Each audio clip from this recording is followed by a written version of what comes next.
Mr. Silent Channel. Please don't skip the ads, at paki-like naman, share at subscribe mo na rin. Kabanata 2111 Heart Sword. 2111. Ang mga mata ni Ye Fan ay puno ng gintong apoy at itim na apoy na nakalock kay Hua Sheng.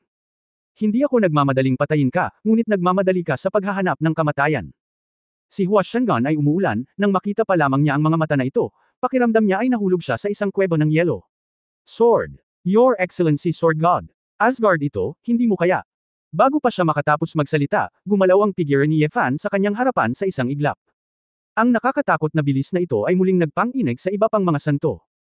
Hindi nila alam na si Ye Fan ay malayong ganap na makontrol ang Purgatory Sword Demon, at makontrol lamang ang isang maliit na bahagi na namumuo sa kanyang kaliwang braso. Ngunit kahit na ganoon, ang isang maliit na bahagi ng Purgatory Sword Demon Sword Intent ay pambihira. Ang orihinal na triple disintegration, ang limitasyon ng double sword intent disintegration, pagkatapos magkaroon ng bahagi ng kapangyarihan ng Purgatory Sword Demon, ito ay tulad ng pag-unlock ng ilang kadena, at ang kapangyarihan ay pinakawalan ng mas malawak. Ang pangkalahatang pagpapabuti ng layunin ng espada sa antas ng emperador ay natural na nagpapataas ng kakayahan sa proteksyon. Kahit na ang mahinang primordial spirit at espiritual na kapangyarihan ni Ye Fan ay hindi nadahadaw sa sandaling ito.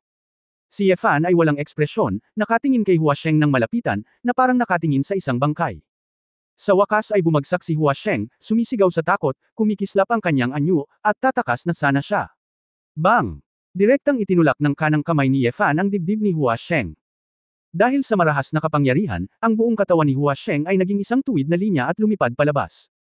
Agad na naabutan ng figure ni Ye Fan si Hua Sheng na lumilipad ng patiwarik, at isa pang hampas ng siko ng kanyang kanang kamay ang nagpatamba kay Hua Sheng. Ang nahulog na Flower Saint ay bumagsak sa jade ground. Paft! Nahulog ang itim na higanteng espada ni Ye Fan, direktang tumusok sa tiyan ni Hua Sheng. Ano ba? Gitling! Napasigaw si Hua Sheng at nagluwa ng isang subo ng dugo. Ang kanyang banal na katawan ay kasing malutong ng manipis na papel, ganap na hindi mapaglabanan. Sunod-sunod, sa isang kisap mata, si Hua Sheng ay parang surot na nakapako sa lupa, paano magkakaroon ng kalahating mukha ng isang Holy Realm Powerhouse. Isang grupo ng mga Holy Realm Powerhouses sa Asgard ang mukhang nanlamig at natulala.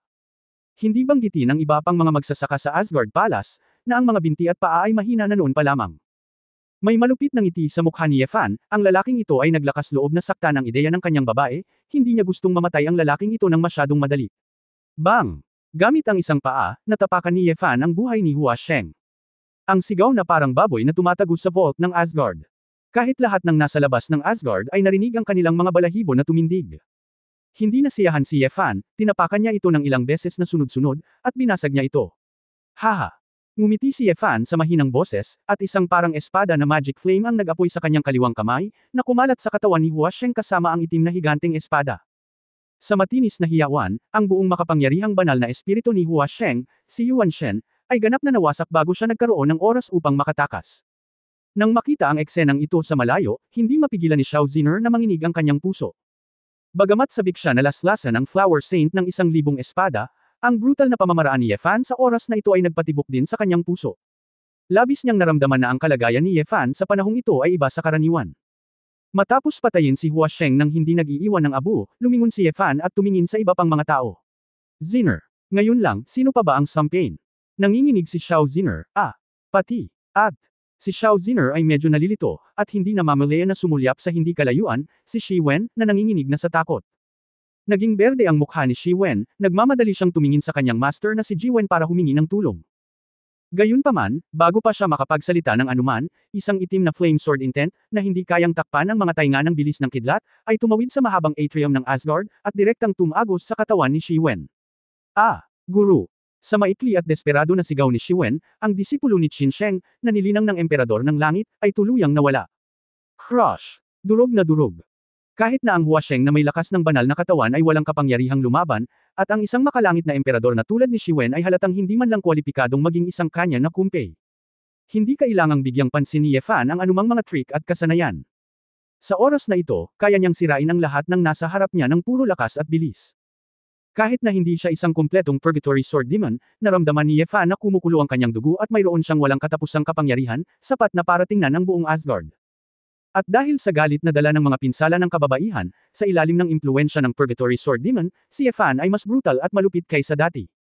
Gayunpaman, ito ay nasa kontrol na ni Ye Fan, at hindi siya tuluyang mawawala sa isip. Nagulat si Xiao Ziner, ngunit hindi niya inaasahan na sumulyap lang siya sa kanya, at ang Heavenly Emperor na ito ay nawala sa isang iglap. Nakita ni Qin Sheng Jiwen ang kanyang minamahal na disipulo na pinatay, at sa harap ng napakaraming immortal na mga palasyo at mga banal na lugar, ngayon ay isang komperensya ng pangangaral, kung ito ay kumalat, siya ay labis na mapapahiya.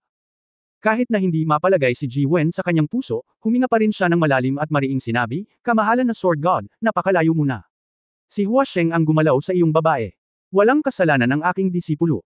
Bago pa matapos magsalita si Jiwen, ibinaba na ni Ye Fan ang kanyang espada. Boom! Ang itim na apoy na espada ay parang isang maitim na higanteng talem. Kilala ito bilang palasyo ng engkanto na mahirap sirain kahit sa banal na kaharian, at isang malaking bitik ang direktang bitik sa lupa. Pagkatapos ng lahat, si Jiwen ay isa sa tatlong santo, isang kalahating hakbang na banal na espiritu, na may pambihirang lakas, at kapag naramdaman niyang may mali, umiiwas siya at umiiwas sa oras. Ngunit ang dalawang Holy Realm powerhouses na nakatayo sa likod ni Jiwen ay agad na nolipol. Tila hindi nila inaasahan na ang biglaang pagkilos ni Ye Fan ay sasalubungin ng isang hindi nararapat na sakuna. Si Philips, Kop Mo Ing, Beast Saint, Big Beard at iba pang Holy Realm powerhouses ay biglang huminga, ang kanilang mga mata ay napuno ng sindik. Naramdaman ni Jiwen na may mali at tumingin kay Ye Fan na may malamig na pawi sa buong katawan, "Ikaw. Ang lakas ng loob mong pumatay. Pumatay." Kinaladkad ni Ye Fan ang higanteng espada, lumabo ang ilaw sa kanyang katawan, at naglakad patungo kay Jiwen. "Ang aking Sword God ay pumatay ng ilang tao, kailangan ko pa ba ang iyong pagsang-ayon mula sa isang Qin Sage?" Si Ye Fan ay hindi nakaramdam ng anumang pagkakasala. Nagalit ang emperador at inilibing ang 1,000,000 bangkay. Mayroon lamang 2 banal na kaharian. Sino ang nagsabi sa kanila na kasama siya? Ang layunin ng pagsasama-sama, hindi mahalaga kung ikaw ay mamatay. Alam ni Jiwen na ang kanyang bilis ay ganap na hindi nakaiwas sa pagtugis ni Ye Fan, at agad na nagpatawag ng puting jade guko na puno ng espiritual na enerhiya.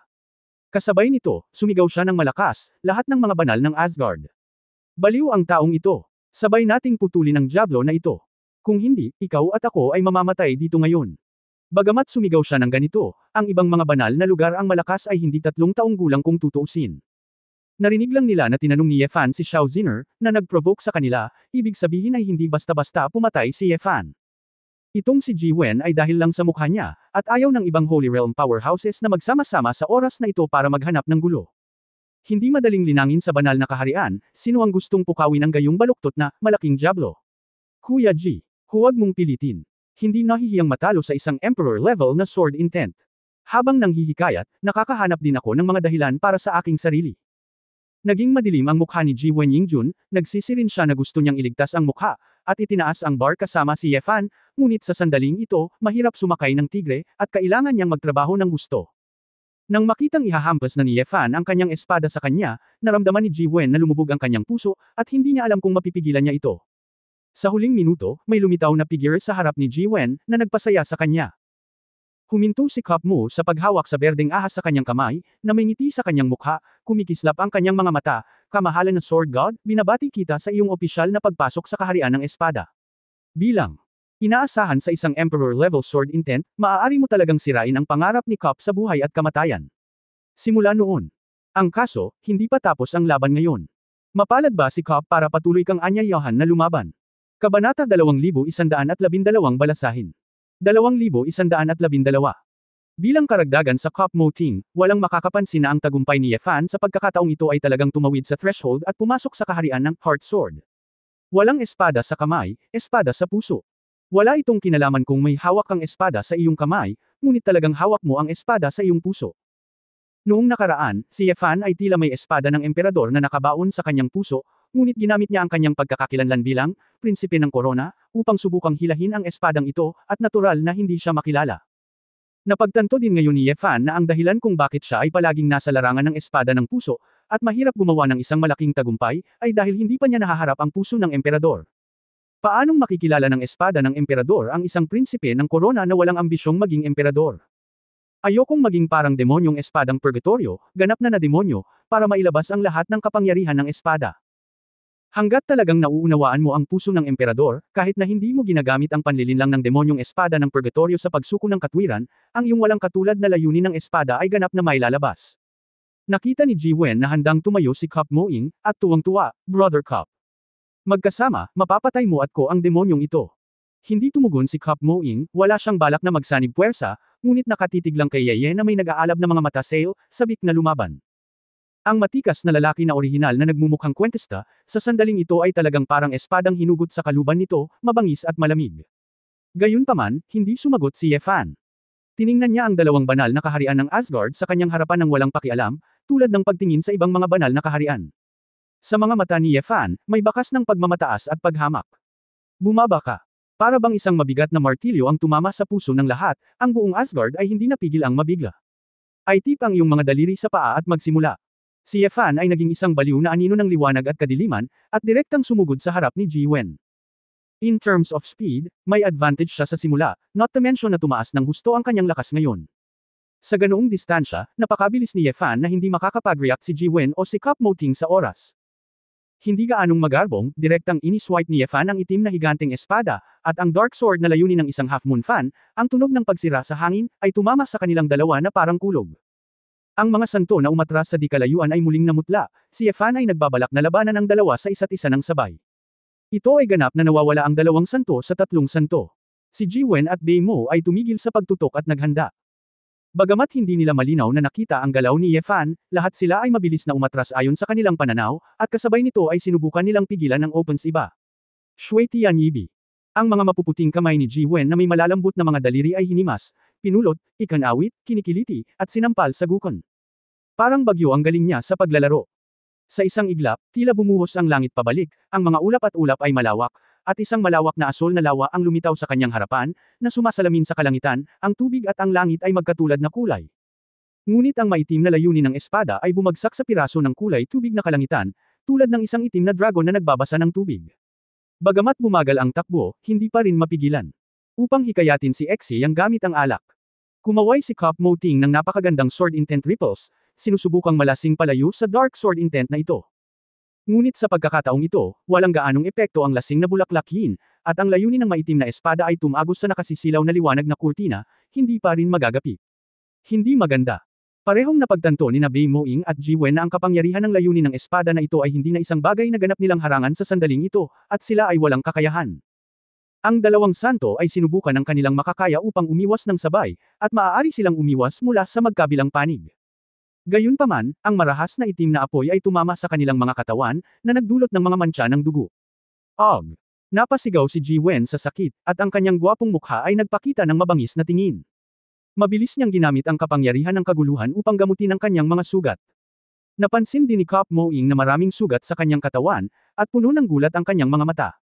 Hindi niya inaasahan na maging ang kalalabasan ng sword intent na ito ay magiging sobrang dominante. Sa katunayan, matagal nang alam ni Ye Fan na hindi kayang lutisin ng espadang ito silang dalawa. Pagkatapos ng lahat, ang dalawang ito ay maaaring mahalal bilang tatlong santo sa Asgard. Niliit lang ni Ye Fan ang distansya. Sa oras na ito, ibinaling niya ang kanyang ulo at muling itinaas ang mala espada na apoy patungo kay Ji Wen. Napunit ang atay at gallbladder ni Ji Wen. Laking gulat niya sa mapangwasak na puwersang ito na hindi niya alam kung paano lalabanan, kaya pilit na lamang niyang iwasan ito. Higit sa lahat, hindi siya nang ahas na iwan ang Asgard para makatakas, dahil iiwan lang siya nito.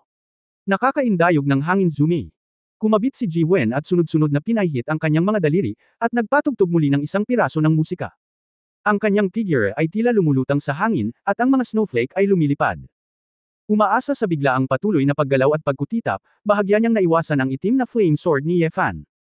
Bagamat ang diskarteng ito ay tila nakakapigil hiningang maganda, ang kanyang naguguluhan na kilos ay ganap na nasa bingit ng pagbagsak.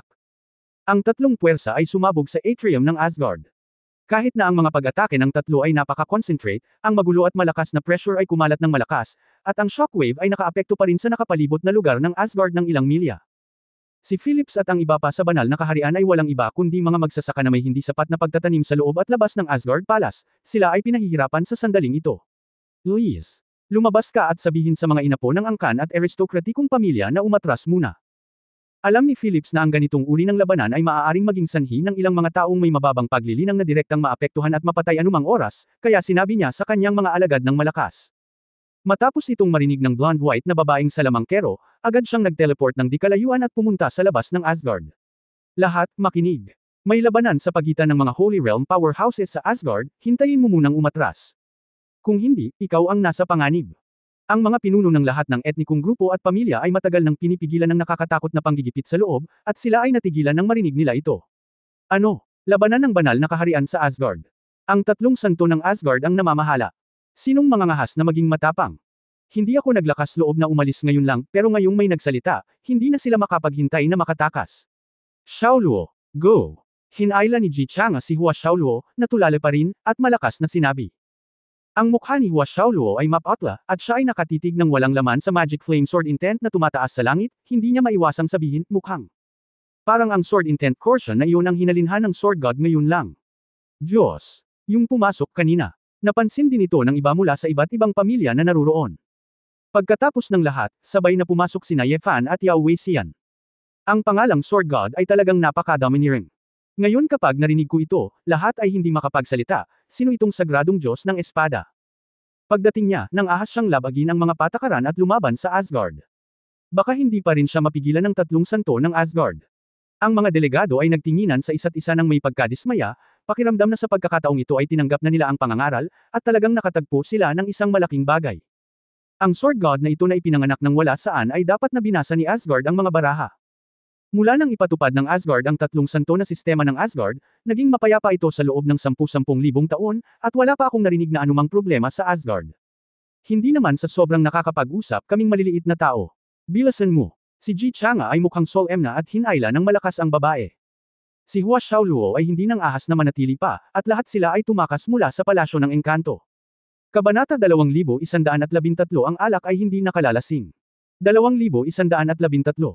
Kasabay nito, sa loob ng atrium ng Asgard. Tumigil si Bei Mo nang makitang hindi siya pinapansin ni Ye Fan, at patuloy na hinahabol si Ji Wen, nakasimangot. Bagamat kadalasan, walang intensyon si Bei Mo ting na makipaglaban para sa anuman, ngunit bilang isang eskrimador, sabik siyang lumaban sa oras na ito. Ang iyong kamahalan ng Sword God. Dahil hindi mo ito pinapansin, huwag mong sisihin ang tasa sa pakikialam. Huminto si Cup Mo sa gusali sa kanyang paanan, at ang Green Snake Sword ay nagdala ng mahaba at makulay na espada na naglalayong magsanay, at bigla itong sinaksak. Lasing na parang kanta. Ang mga pabilog na ripple ay mabilis na lumawak, tulad ng hindi mabilang na sound wave, na umaatungal patungo kay Ye Fan. Ang hakbang na ito ay nagpahusay muli sa lakas ng alak ni Zui Huayin, at halatang inaatake din ang kahinaan ni Ye Fan. Malamig na pinahilig ni Ye Fan ang tasa at si Mo Ting, itinaas ang kanyang kanang kamay, at isang itim na flame sword intent ang mabilis na namuo sa kanyang kamay. Sa ilalim ng pagkilos ng sukdulang layunin ng espada, ang itim na apoy na ito ay labis na nakompres, at pagkatapos ay sumabog sa isang iglap. Boom! Ang itim na apoy ay bumulwak ng mapangwasak na galit sa isang direksyon. Ang nakabibinging pagsabog ay direktang tumunog kay Cup Mo Ting at ang kanyang layunin ng espada na lumilipad pabalik. Isang itim na flame beam na may mapangwasak na shockwave ang aktwal na nabasag ang dalawang malalaking haligi ng Jade sa palasyo ng engkanto. Isang grupo ng mga Holy Realm Powerhouse ang nakakita sa eksenang ito at natakot sila kaya medyo umatras sila. Kung huminto si Wei Mo at tumayo para sa isa o dalawang tao, ngayon lang ito mawawala. Malinaw na napakadelikado ng eksena, ngunit ang mga santo ay sabik na panoorin ang labanang ito. Nakakaloka. Umiiyak na mga multo. Hayaang makaramdam ng panginginig ang mga santo. Kinakabahan at hindi makayanan. Sa mahabang koridor ng Asgard, kalahati ng katawan ni Cup Mo Ting ay lubhang nasugatan ng itim na flame sword intent, at kalahati ng kanyang mukha ay pinaso na itim. Pero ay nalalayan pa rin niya ito gamit ang Green Snake Sword at tumayo. Kahit na, may matamis na ngiti din sa gilid ng kanyang bibig. Tulad ng inaasahan ng Emperor level na sword intent. Tama iyon.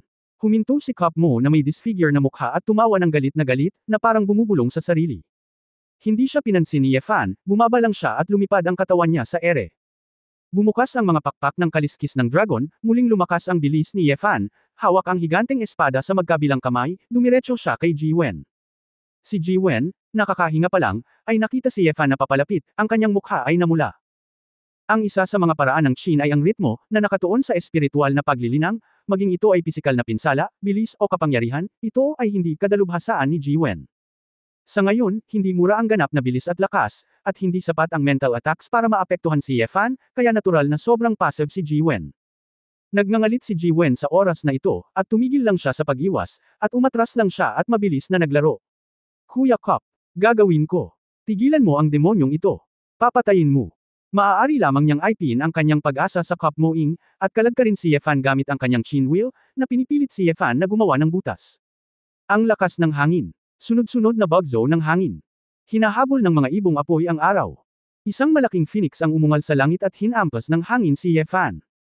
Ang malamig na ilog at ang buwan ay malamig. Ang isa pang nagyayelong liwanag na kurtina ay namuo sa hangin, na hamarang kay Jiwen mismo. Sa napakaikling panahon, si Jiwen, na umaasa sa kanyang mahusay na mga diskarte sa paglalaro, ay bumuo ng 3 ganap na magkakaibang mga piraso ng sabay-sabay. Napangiti si Yefan habang tinitingnan ang bagyo ng hangin, mga ibong apoy, at ang Xuanbing light curtain sa likod niya. Hawakan mo ako. Kasama mo. Umikot-ikot si Yefan sa hangin, at biglang iniwasto ang isang itim na flame magic sword na 12 ng metro ang haba sa kanyang kamay. Ang bagyo ng hangin, ibong apoy, at misteryosong yelo ay gumuho lahat sa isang iglap. Si Yefan ay nakastraight ng walang tigil, nagpatuloy sa isang sprint, at nakarating na sa harap ni Jiwen. Dilat na dilat ang mga mata ni Jiwen, at hindi niya akalain na ang kanyang chinyi ay lilito ng napakahina sa harap ng sword intent ni Yefan. Huwag kang pumatay.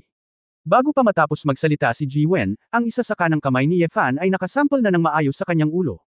Bang! Sumabog ang ambon ng dugo, at nahulog mula sa langit ang walang ulo na bangkay ni Jiwen. Isang condensed primordial spirit ang lumipad palabas dito. Ngumiti ng masama si Yefan, at biglang kumalat mula sa kanyang katawan ang parang espada na apoy. Gatlang M. Ang demonyong apoy na kumalat ay direktang sumunog kay Jiwen hanggang sa kaibuturan. Nang makita ng mga santo ang eksenang ito, hindi nila maiwasang makaramdam ng panginginig, at ang parehong kaisipan ay lumitaw sa kanilang isipan Asgard, na baguhin ang langit. Gitling. Biglang humagalpak ng tawa si Cup Moing na may paso pa sa katawan at may mabangis na mukha. Napaka-emperor level na sword intent. Anong tao ang gumagamit ng kanyang panloob na demonyo para pumasok sa espada? Patay na si Cup Mo dito ngayon, at ang kanyang buhay ay hindi walang kabuluhan. Umindayog ang katawan ni Jiu Jiangxia na para bang lasing na lasing. Yung snake sword parang medyo hindi matatag. Gayunpaman, habang naglalakad siya papunta sa kinatatayuan ni Yefan ng hakbang-hakbang, ang napakagandang lasing na bulaklak na yin sword intent sa kanyang katawan ay unti-unting lumitaw ang isang lasing na pulang halo. Kasabay nito, ang mga mata ni Jiu Jiangxian ay nagbago rin mula sa malinaw at maliwanag. Unti-unting naging maputik, na may mga putok ng dugo na lumitaw pagkatapos ng kalasinggan. Isang sword intent caution na mas siksik kaysa dati ang lumitaw sa kanya. Hindi maganda. Mabilis na umatras ang lahat. Gumagalaw ang blazing na espada ni Brother Cup, ngunit magdudulot ito ng kapahamakan sa akin. Malakas na paalala muna ni Yahweh. Sa katunayan, hindi na kailangang sabihin, maraming Holy Realm powerhouses na nakakilala kay Bei Moting sa mahabang panahon ang mabilis na nakaiwas at nakatakas. Ang alkohol ay hindi nakalalasing. Ang mga tao ay nakakalasing sa sarili. Isang pares ng mga lasing na mata ang biglang nagsiwalat ng isang ligaw at walang harang na kulay, tulad ng isang masamang espiritu sa alak na may hindi mabilang na mga emosyon na dapat ilabas pagkatapos na malasing, at sa wakas ay nakahanap ng isang vent. Gatlang M.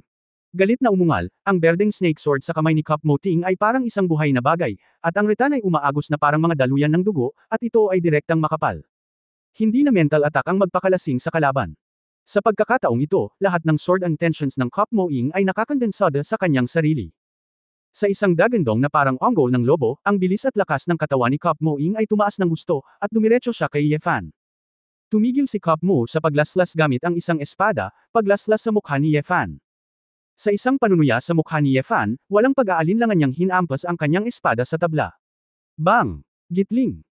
Ang dalawang sword intents ng kadiliman at ningning ay marahas na sumambulat at nagkalat ng dalawang shockwave sa kalagitnaan ng hangin, na ikinagulat ng ilang duo-tian cultivator na hindi nakatakbo ng sapat para halos samuka ng dugo. Bahagyang umatras ng 1 metro ang figure ni Yefan, habang si Cup Moing ay napaatras ng ilang metro. Ngunit kahit na ganoon, ang mga santo ay nakatitig pa rin, na nagpapakita ng pagtataka. Anuman ang mangyari, sa pagkakataong ito si Cup Moting ay hindi na tuluyang naduroj, ngunit may kapangyarihang lumaban. Ang balbas na lalaki ay nagsabi, ang kalasinggan ni Brother Cup ay talagang malakas. Ang ganitong uri ng layunin ng espada ay maaaring hadlangan. Sa mga tuntunin ng lakas ng pakikipaglaban, ang layunin ng piano ni Jiwen ay hindi maihahambing sa layunin ng espada, kaya natatakot ako na si Kuya Cup ay may pagkakataon na makipagkompetensya sa layunin ng espada. Nakipaglaban ang Diyos. Bagaman ito ay layunin ng espada lamang sa antas ng langit, si Brother Cup ay dating hari ng isang bansa, at sa pamamagitan ng paglalasing sa kanyang sarili, dapat niyang labanan ang layunin ng espada ng tunay na emperador. Sabi ni Yahweh sabay haplos sa kanyang balbas. Ngunit ang antas ng langit ay ang antas ng langit, at ang antas ng emperador ay ang antas ng emperador. Matatalo ba ng peking emperador ang isang tunay na dragon? Ungol ni Phillips. Brother Cup, natatakot ako na ito ay isang pagkakataon upang labanan ang layunin ng Emperor-level sword, at matagal na siyang pessimistic tungkol sa buhay at kamatayan. Mapait na ngumiti ang Beast Saint. Sa mga salita ng mga santo, si Kop Mo Ting ay nahulog na sa isang demonyong hadlang, ang kanyang mga mata ay puno ng pananabik at galit, naglunsad siya ng isang mabangis na pag-atake kay Ye Fan. Kabanata 2114 na paghihiganti. 2114. Tuluyang nahulog si Kop Mo Ting sa estado ng pagkalasing. Sa kanyang instinct para sa kendo, ang bilis ng pagindayog ng kanyang espada. Isa-isa, ang nakasisilaw na pulang mga marka ng espada ay nahulog patungo kay Ye Fan na parang bagyo. Putulin. Asaran. Tusok. Gumuhit. Putulin. Simple at bastos, direkta at mabisang liwanag ng espada, siksikan, kahit na ang mga banal na kaharian ay hindi na makikita ng malinaw. Ang kakaibang dagandong ng pinaka-primitive na instinct sa pakikipaglaban, ang nakakatakot na baluktot na mga tampok ng mukha, at maging ang mahabang pulang dila na kinakaladkad palabas. Hayaan ang tasa sa oras na ito ay hindi huminto, at walang bakas ng kagandahan. Parang baliw na demonyo ang hangin. Si Ye Fan ay may hawak na isang itim na higanteng espada, ang kanyang mga mata ay kalmado, at ang mga sulok ng kanyang bibig ay bahagyang nakataas. Hindi siya direktang umatake, ngunit patuloy din siyang umaakyat at pababa, kaliwat kanan, at mabilis na hamarang sa napakabilis na bilis. Keng. Lamalas ang Green Snake Sword sa higanteng espada. Bagamat ito ay napakabilis, ang bawat espada ay sapat na upang basagin ang mga bundok at basagin ang Jade. Ang dumadagandong na tunog ng mga hampas ng espada ay patuloy na narinig sa hangin. Masyadong mabilis ang espadang ito. Ang pangunahing punto ay ang harangin talaga ito ng Sword God. Ito ang dahilan kung bakit, dahil alam na ang lakas ng pakikipaglaban ng swordsman ay namumukod-tangi, hindi lahat ay pinipiling magsanay ng espada, na maaaring makamit ng sinuman. Hindi. Ang sword intent sa katawan ng Sword God ay medyo kakaiba. May ilang Holy Realm powerhouses sa oras na ito, nalaman nila na si Ye Fan ay may a dark at golden red sword intent na patuloy na nananatili sa tuwing makakahuli ka ng espada, magkakaroon ng espesyal na ritmo sa espada, at ang lakas ng espada ay patuloy na mag-iipon. Sa isang estado ng kalasingan, hindi lamang pinalaki ni Kop Mo Ting ang kanyang offense iba, kundi pati na rin ang kanyang depensa at katatagan, patuloy lang niyang idiniin ang sword intent ni Ye Fan sa suntukan na labanan. Ang itim-gintong figure at ang maningning na iskarlata na liwanag at anino ay parang dalawang kulog sa kalangitan sa itaas ng Asgard, patuloy na nagbabanggaan ng husto, nagpapalitan ng apoy, at naglalaban ng magkasama pagkatapos ng paghihiwalay. Wala pang kalahating minuto, hindi na alam na mayroong daan-daang libong komprontasyon ng mga espada. Para sa mga tao sa immortal na palasyo, bawat segundo ay isang nakasusuklam na kapistahan ng kendo, isa-isang pinipigilan ang kanilang mga hininga, pinapanood ang kanilang mga puso na nabighani, at ang kanilang mga kaluluwa ay gumagalaw. Nagmamadaling kinuha ni Xiao Zinner ang ilang walang malay na kapatid na babae upang magtago sa labas ng Asgard. Nakatayo ng mag-isa sa labas ng Asgard sa sandaling ito, nakikita ang eksena ng labanan sa ere, hindi na ako makatingin sa malayo. Bagamat paulit-ulit niyang sinasabi na noon pa man ay gusto na niyang sundan ang mga yapok ng mga lalaki, talagang naiintindihan niya na napakalayo niya sa likod ni Ye Fan. Gayunpaman, sa sandaling ito lamang ganap na binitawan ni Xiao Zinner ang ideya na habulin si Ye Fan. Ang babae kahit doubt, bigyan mo pa ang sarili mo ng 10,000 years, maabot mo ba ang ganyang nakakatakot na estado? Sumisigaw, ang madcap na mukha ni Mo Ting ay puno ng dugo, at ang kanyang pulang mata ay parang multo. Kahit na ang kanyang katawan ay pinaso ng mahiwagang apoy, hawak pa rin niya ang espada sa magkabilang kamay at nilasla si Ye Fan. Keng. Gitling. Sa tunog ng isang malakas na kalabog, pinatatag pa rin ni Ye Fan ang kanyang espada at kinuha ang espada sa hangin. Pagkatapos ng espada, ang buong katawan ni Kop Mo Ting ay puno ng mga asul na ugat, ngunit siya ay nanigas doon, naghahabol ng hininga, sa wala pang kalahating minuto, ang kanyang marahas na paraan ng paglabas ay nagpahirap sa kanyang katawan na magpatuloy. Gayunpaman, sa kabila ng kanyang pinakamahusay na pagsisikap, nabigo pa rin siyang talunin si Ye Fan. Mayroon ding ilang maliliit na sugat sa mukha at katawan ni Ye Fan, ngunit mabilis itong gumaling. Obviously, tumigil si Kop Mo sa kanyang opensa matapos malasing, at talagang masasaktan siya, pero balat lang. Hey! Nagbuga si Ye Fan ng nagninangas na puting hininga, at ang temperatura ng dugo sa kanyang katawan ay nagpasunog sa kanyang buong katawan na parang apoy. Maganda ang performance, pero, hindi lang masama. Ang mga mata ng isang itim at isang ginto ay napakaliwanag na hindi nila makita ng malinaw ang kanilang mga mata, ngunit isang hadlang na parang demonyong hari ang darating, ngunit mahirap itago. Sa sandaling bumagsak ang boses ni Ye Fan, nanginginig ang higanteng espada sa kanyang kamay. Ang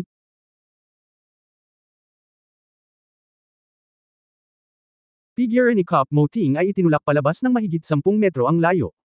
Sa isang iglap, lumipad si Ye Fan para makahabol muli, at kasabay nito, ang sword intent na umiikot sa kanyang katawan, tulad ng isang nasusunog na pulbos, ay sumabog kaagad. Purgatorio Sword Demon, Vengeance Sword Shadow. Wala pang isang segundo, sumambulat si Ye Fan na may hindi mabilang na itim na apoy na lightsabers. Ang mga espadang ito ay ginawa lahat ayon sa paraan ng pag-atake at anggulo ng Cup Moting ngayon, at siya namang umuungal patungo mismo kay Cup Moting.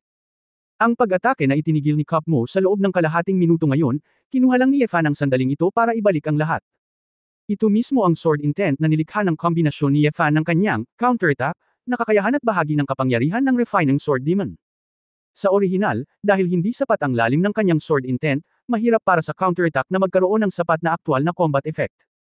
Ngunit ngayong opisyal na siyang pumasok sa Heart Sword, mukhang may makapal na counter-attack armor si Ye Fan. Matapos ang biglang pagsipsip at pag-alala sa pag-atake ni Jiu Jiangxian, para itong pagbabalik ng Demon King of Hell, at ang galit ng paghihiganti ay sumiklab, at lahat sila ay lumaban gamit ang itim na apoy na lumilipad na mga espada. Si Cup Moting ay tila nakaharap sa libu-libong eskrimador na kapareho niya ng kapantay, na inihahampas ang kanyang espada sa kanya. Kahit na ang mga anggulo ng ilang galaw ng espada ay hindi tama, ang natitirang mga galaw ng espada ay naging dahilan upang hindi siya makalaban. Dalawang kamao ay hindi tugma sa 4 na kamay, pabayaan ang 1,000 kamay. Pinuprotektahan ng tasa na natatakpan ng layunin ng espada ang kanyang katawan, at ligaw siyang sumayaw kasama ang Green Snake Sword, ngunit kahit na ganoon, nataman pa rin niya ang 12-12 ng mga espada sa isang iglap. Puff puff puff. Ang katawan ay patuloy na bumaril ng dugo, mga butas ng dugo at mga peklat, na direktang ginagawang isang duguan na lalaki si Cup Moting. Nakita kong nahulog si Cup Moting mula sa himpapawid, ngunit nagawa niyang protektahan ang kanyang ulo, puso at iba pang mahahalagang bahagi. Ang estado ng pagiging lasing ay mabilis na nagpasigla sa kanyang potensyal at lubos na nadagdagan ang kanyang kapangyarihan sa pagpapagaling. Pagkalapag, hila-hila pa rin niya ang sirang katawan, winuwagayway ang espada sa langit at umuungal. Hindi tumigil si Ye Fan sa puntong ito, sinamantala niya ang sitwasyon at sumisid. Sa pagharap sa naubos na Cup Moting, inilunsad niya ang huling alon ng mabangis na pagsalakay. Gitling. Sa pagkakataong ito, napalitan ito ng higanteng espada ni Ye Fan na sumasayaw ng ligaw, at ang sinaunang espada ay ganap na pinakawalan. Ang malaki at mabigat na espada na halatang parang panel ng pinto, ngunit ito ay kasing liwanag ng wala, at ito ay kasing bilis ng isang madilim na hangin. Si Jian Jian ay itim at mainit, si Jian Jian ay nagbukas ng mga bundok at binasag ang jade. Naglaslat si Ye Fan, at umatras si Bei Moting at sinubukang hamarang. Para silang dalawang baliw na nag-aaway sa kalye. Tila likas nilang ginagamit ang kanilang mga espada. Ngunit ito ay isang pangit na open siba at nagtatanggol na labanan na ang isang grupo ng mga banal na kapangyarihan ng kaharian ay tila wala na sa kanilang mga katawan, at hindi sila nang ahas na makaligtaan kahit isang sandali. Hu Chi. Ang pamumula ng dugo sa mga mata ni Bei Mo ay unti-unting nawala, at ang lakas ng alak ay tila hamina habang ang patuloy na galit na pag-atake ni Ye Fan ay nawala. Isang sandali nang kailanawan ang bumalik sa kanyang mga mata, ang momentum ng buong tao, agad na hamina. Sip in. Sa wakas ay hindi napigilan ng may peklat na Green Snake Sword ang galit na pag-atake ni Ye Fan, at nahati ito sa 2 piraso. Paft! May malalim naman siya ng dugo sa dibdib ni Bei Moting, pinutol ng itim na higanteng espada ang ilan sa kanyang mga tadyang, at pumutok ang kanyang mga organo sa tiyan. Ubu! Dumura si Cup Moing ng isang subo ng dugo, at tuluyang nahulog. Nang bumagsak siya, nakatingin sa langit, may bahid ng kasiyahan sa kanyang mga mata. Kabanata 2115 Hindi ko kayang tiisin. 2115. Salamat. Bagamat mahina, narinig pa rin ng lahat sa eksena na nang huminto si Cup Mo at Natamba, talagang nagpasalamat siya. Medyo kakaiba ito sa una, ngunit pagkatapos na pag-isipan ito ng kaunti, lahat ng mga santo na naroroon ay puno ng damdamin, at naiintindihan nila ito sa kanilang mga puso. Para kay Bei Moting, sa katunayan, dahil alam niya ang laban na ito, mas pinalad siya kaysa sa kabutihan. Gayunpaman, hindi siya umaasa na dahil malakas si Ye Fan, hindi siya seseryosohin. Hindi sinasadyang naglabas ng tubig si Ye Fan, ni hindi siya naglalaro ng malisyoso, gamit ang mga superior na kasanayan at kabaliwan para tuluyang talunin siya, na siyang pinakamalaking paggalang kay Cup Moting. Dahil sa malubhang pinsala at labis na pagkonsumo, kahit na ang antas ng paglilinang ni Cup Moing, siya ay direktang nahimatay. Iyong kamahalan na Diyos na espada. Mangyaring itaas ang iyong mga kamay at hayaang mabuhay ang tibak ng alak na walang kamatayan. Tinulungan lang niya na pigilan si Hua Sheng at iligtas ang iyong daw kompanyon. Hindi patay ang kasalanan, nag-teleport si Philip sa oras na ito at nakarating sa Ye Fan Road sa likod. Kinusot ni Ye Fan ang kanyang mga mata at ibinaling ang kanyang ulo upang tumingin sa gilid ng koridor ng Asgard. Tumakbo papasok si Xiao Zinner sa oras na ito, at nang makitang nakatingin sa kanya si Ye Fan, agad siyang tumango. Bakas sa mukha ng babae ang pagtataka, at hindi siya makapaniwala. Kakakilala pa lamang niya, ngunit hindi niya inaasahan na magdadala ng ganoong kalaking epekto si Ye Fan. Pagkatapos ng unang labanan, si Qin Sheng ay nawasak, at ang Wine Sword na walang kamatayan ay malubhang nasugatan. Ang lahat ng mga santo sa Asgard ay nakikita lamang ang mukha ni Ye Fan.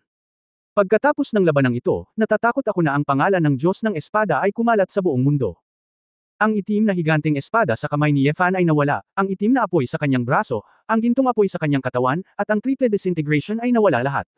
Nagbago ang ekspresyon ng kanyang mukha, bumalik sa hitsura ni Leng Xingchen. Dahil tinulungan niya ang aking babae, hayaan siyang mabuhay. Nilingon ni Ye Fan ang kanyang ulo at napatingin sa bilog ng mga santo. Sino sa inyo ang may opinyon patungkol sa Sword God na ito na kumuha ng Danciation at lumikha ng Divine Sword Sect? Mabilis na umiling ang mga santo at mapait na ngumiti, at nagsimulang bumati sa isa't isa. Ang iyong kamahalan ng Sword God ay karapat-dapat na maging isang Emperor-level na sword, at ito ang numero 1 banal na espada sa mundo. Ang ating 36 na kuweba ay pinagpala, kasama ang Panginoong Espada ng Diyos at ang Divine Sword Sect, sapat na tayo para manalo sa mundo. Ang Huasheng at Ji Wen na iyon ay hindi ko talaga alam kung paano purihin, at kung mangangahas akong hindi igalang ang inyong kamahalan na Sword God, mamamatay ako. Isang grupo ng mga tao ang nagpadala ng pambabula at papuri, ngunit ang ilang mga tao ay labis na nag-aalala. Si Yao Weixian ay may nakamamanghang hitsura sa kanyang mukha, iyong kamahalan na Sword God, binabati kita sa pagkatalo sa Jiujian Immortal, isa sa 3 Sword Saints, ang Sword God na ito ay nararapat sa pangalan nito. Pumunta sa pinto at uminom ng tableta ng personal. Ang Chongpai Mountain Gate ay nawasak, at isang plaque ng Sacred Sword Sect ay itinayo. Mula ngayon, susundan ni Deng Xiaoshan ang pamumuno ng kanyang kamahalan na Diyos ng Espada. Alam muna ni Yao Wei na walang silbi ang pagtakas, bagamat hindi siya mapalagay, nakaisip na siya ng isang kontrahakbang. Pagkatapos ng lahat, hindi niya talaga sinaktan si Ye Fan, pinatay ang kanyang sarili, tiyak na hindi niya nailigtas ang kanyang buhay, na naging kapaki-pakinabang kay Ye Fan. Malamig na tiningnan siya ni Ye Fan at hindi nagsalita. Hindi sumagot ang tag-akita ni Yao Wei na si Ye Fan, at agad siyang nangamba. Baka talagang iniisip ni Ye Fan na patayin siya o hindi. Sa isang ideya, nagmamadaling sinabi ni Yao Weixian, tama. Inyong kamahalan na Sword God, ilan sa iyong mga dawas na kasama ay nahuli ng laso ng bulaklak ng batang Huasheng, pumunta at tulungan silang lutesin ito ngayon. Kaya mo bang mag-detox? Nagtatakang tanong ni Xiao Ziner. Oo, oo. Yao Mo ay may pangalan pa rin ng Pale Saint, ang maliit na bagay na ito ay hindi dapat banggitin. Si Yao Wei ay unang kumuha ng 3 pulang table tas at ibinigay ito kay Xiao Ziner ng magalang. Agad itong kinuha ni Xiao Ziner at tumakbo palabas para ibigay sa 3 magkakapatid. Tahimik pa ring nakatayo si Ye Fan sa atrium, hindi siya kumikibo, hindi nagsasalita, at ang iba pang mga santo ay kinakabahan at hindi nang ahas na magsalita ng kusa. Hindi nagtagal, naglakad pabalik si Xiao Ziner kasama ang 3 pang anak na babae na nanimbalik ang kanilang katinuan. Nang makitang mabuti si Ye Fan, si Nian Rujiao, Ning Zimo, at Ling Yuwei ay umiyak ng labis na napuno sila ng saya. Kung ikukumpara sa buhay ni Ye Fan, hindi gaanong mahalaga sa kababaihan ang nakakagulat na labanan ngayon. Asawa. Malayo na ang mararating mo. Sandali mo kaming pinapasaya, at pansamantalang hindi comfortable, huwag mo na kaming pahirapan ng ganito, okay? Dinurog ni Ning Zimo si Ye Fan gamit ang isang kamao. Naiiyak din si Nian Rujiao at sobrang sama ng loob. Kung walang masyadong tao, gusto niyang yakapin si Ye Fan at umiyak. Nakita ni Ye Fan na talagang maayos ang mga dilag, at lumitaw ang isang ngiti sa gilid ng kanyang bibig, at inabot niya at hinaplos ang pisngi ng mga babae, magpakabait ka, bumalik ka at bumawi sa iyo, huwag kang umiyak. Namula ang 4 na babae sa narinig nila. Sa ilang kadahilanan, naramdaman nila na ang pagkabuhay na mag-uli ni Ye Fan sa pagkakataong ito ay nagpabago sa kanyang buong pagkatao. Ngunit para sa kanila, hanggat ang kanilang mga emosyon ay nananatiling hindi nagbabago, ang mga pagbabago sa mga lalaki ay magiging mas kaakit-akit. Nag-aalalang tanong ni Yao Weixian, kamahalan na Sword God, nasisiyahan ka pa ba? Ibinalik ni Ye Fan ang tingin sa kanya, wala na ang sekta ni Dankyong, saan ka pupunta? Nagmamadaling ngumiti si Yao Weixian, kinawayan niya ang kanyang kamay, hindi kailangang mag-alala ang iyong kamahalan na Sword God kay Yao Mo, kailangan lang ni Yao Mo ng alchemy room, maaari kang pumunta kahit saan, hindi mo kailangang mag-alala tungkol dito. Dahil ito ang kaso, kung gayon ang aking Divine Sword Sect ay gustong tumanggap ng mga disipulo at ng maraming medicinal pill, para makapag-concoct ka ng mga table tas sa ating Divine Sword Sect, walang ekspresyon na sabi ni Ye Fan. Mukhang mapait si Yao Weixian, alam niyang, ikukulong, siya ni Ye Fan at gagamitin siya bilang alchemist ng isang sekta.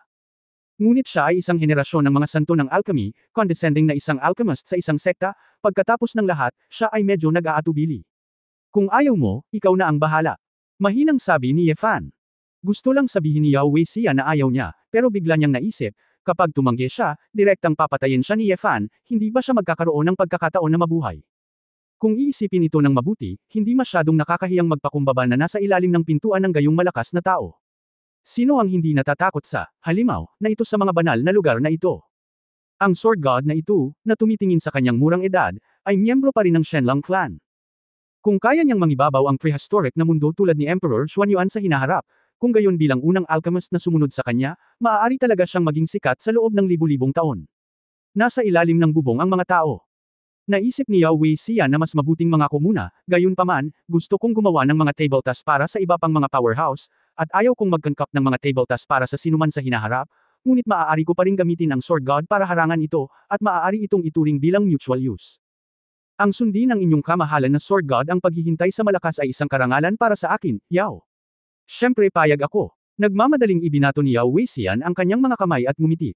Ang ibang mga santo na naruroon ay walang magawa na sumimangot, sa pagkakataong ito, kakailanganin ng maraming pagsisikap upang makuha ang tableta ng gamot mula kay Yao Weixian. Pagkatapos ay tumingin muli si Yefan kay Phillips at sinabing, ang iilan na pinatay ko lang. Guys, nasaan ang kanilang sekta, ang pinagpalang lupain? Ang lumang mga mata ni Phillips ay kumislap kay Roguang, at ngumiti siya ng mapait. Ang apat na santo ng Hua at Qin, ang pinagpalang lupain ay nasa dalawang pinagpalang lugar ng Taishushan at Jingguangtian. Talagang, dahil wala na silang lahat, at ang mga disipulo ng mga sektang ito ay walang magawa, ang Diyos ng Espada na ito ang mag-aalaga sa kanila pansamantala. Kung hindi, magkakaroon ng mga pagtatalo at dadaloy ang dugo sa ilog, at ang Diyos ng Espada na ito ang bahala dito. Hindi ko kakayanin, kung tutuusin, dahil ito sa akin, hindi mapigil ang sabi ni Yefan. Kabanata 2116 sa Pantay na Katayuan. 2116. Ang lahat ng mga banal na naruroon ay nanigas at sumumpa ng walang kahihiyan sa kanilang mga puso, ngunit walang nang ahas na magsalita laban dito. Sa katunayan, kung nabubuhay ka sa edad ng mga taong ito, maliban kung ikaw ay isang tao na naglilinang mula pa sa kapanganakan, at hindi nakikinig sa mga bagay sa labas ng bintana, kung hindi, lahat sila ay mga tao. Ngayong malakas na si Yefan, kailangan niya ng mas maraming mapagkukunan, na naiintindihan, at naiintindihan nila itong lahat. Kung si Phillips, hinaplos din ang kanyang mage hat, yumuko at ngumiti ng mapait, okay. Sa unang araw ng pagdating sa Asgard, kinailangan talaga niyang lunukan ang 3 sa 36 na butas sa pinagpalang lupain. Sa pagkakataong ito, gagawa talaga ito ng malaking lindol sa Dongtian Feudi, isang malaking shuffle. Phillips, nag-alinlangan, at sinabing, kamahalan na Sword God, wala akong opinyon. Pagkatapos ng lahat, tiyak na mayroon ka ng mga kwalifikasyon para magtatag ng isang sekta. Kung ikaw ay talunin ang mga powerhouse ng iba pang pinagpalang lugar, karapat-dapat kang manalo sa pinagpalang lupain. Gayunpaman, kadalasan ang isang sekta ay maaari lamang sumangkop sa isang piraso ng pinagpalang lupain, kung hindi, natatakot ako na ito ay makaakit ng kawalang kasiyahan mula sa iba pang mga kapangyarihan ng banal na kaharian at mga sekta sa pinagpalang lupain. Oh, mayroon bang taong hindi nasisiyahan dito? Sinulyapan ni Yefan ang mga santo. Ang mga banal ay abala sa pagtingin sa paligid, ngunit walang nang ahas na gumawa ng tunog.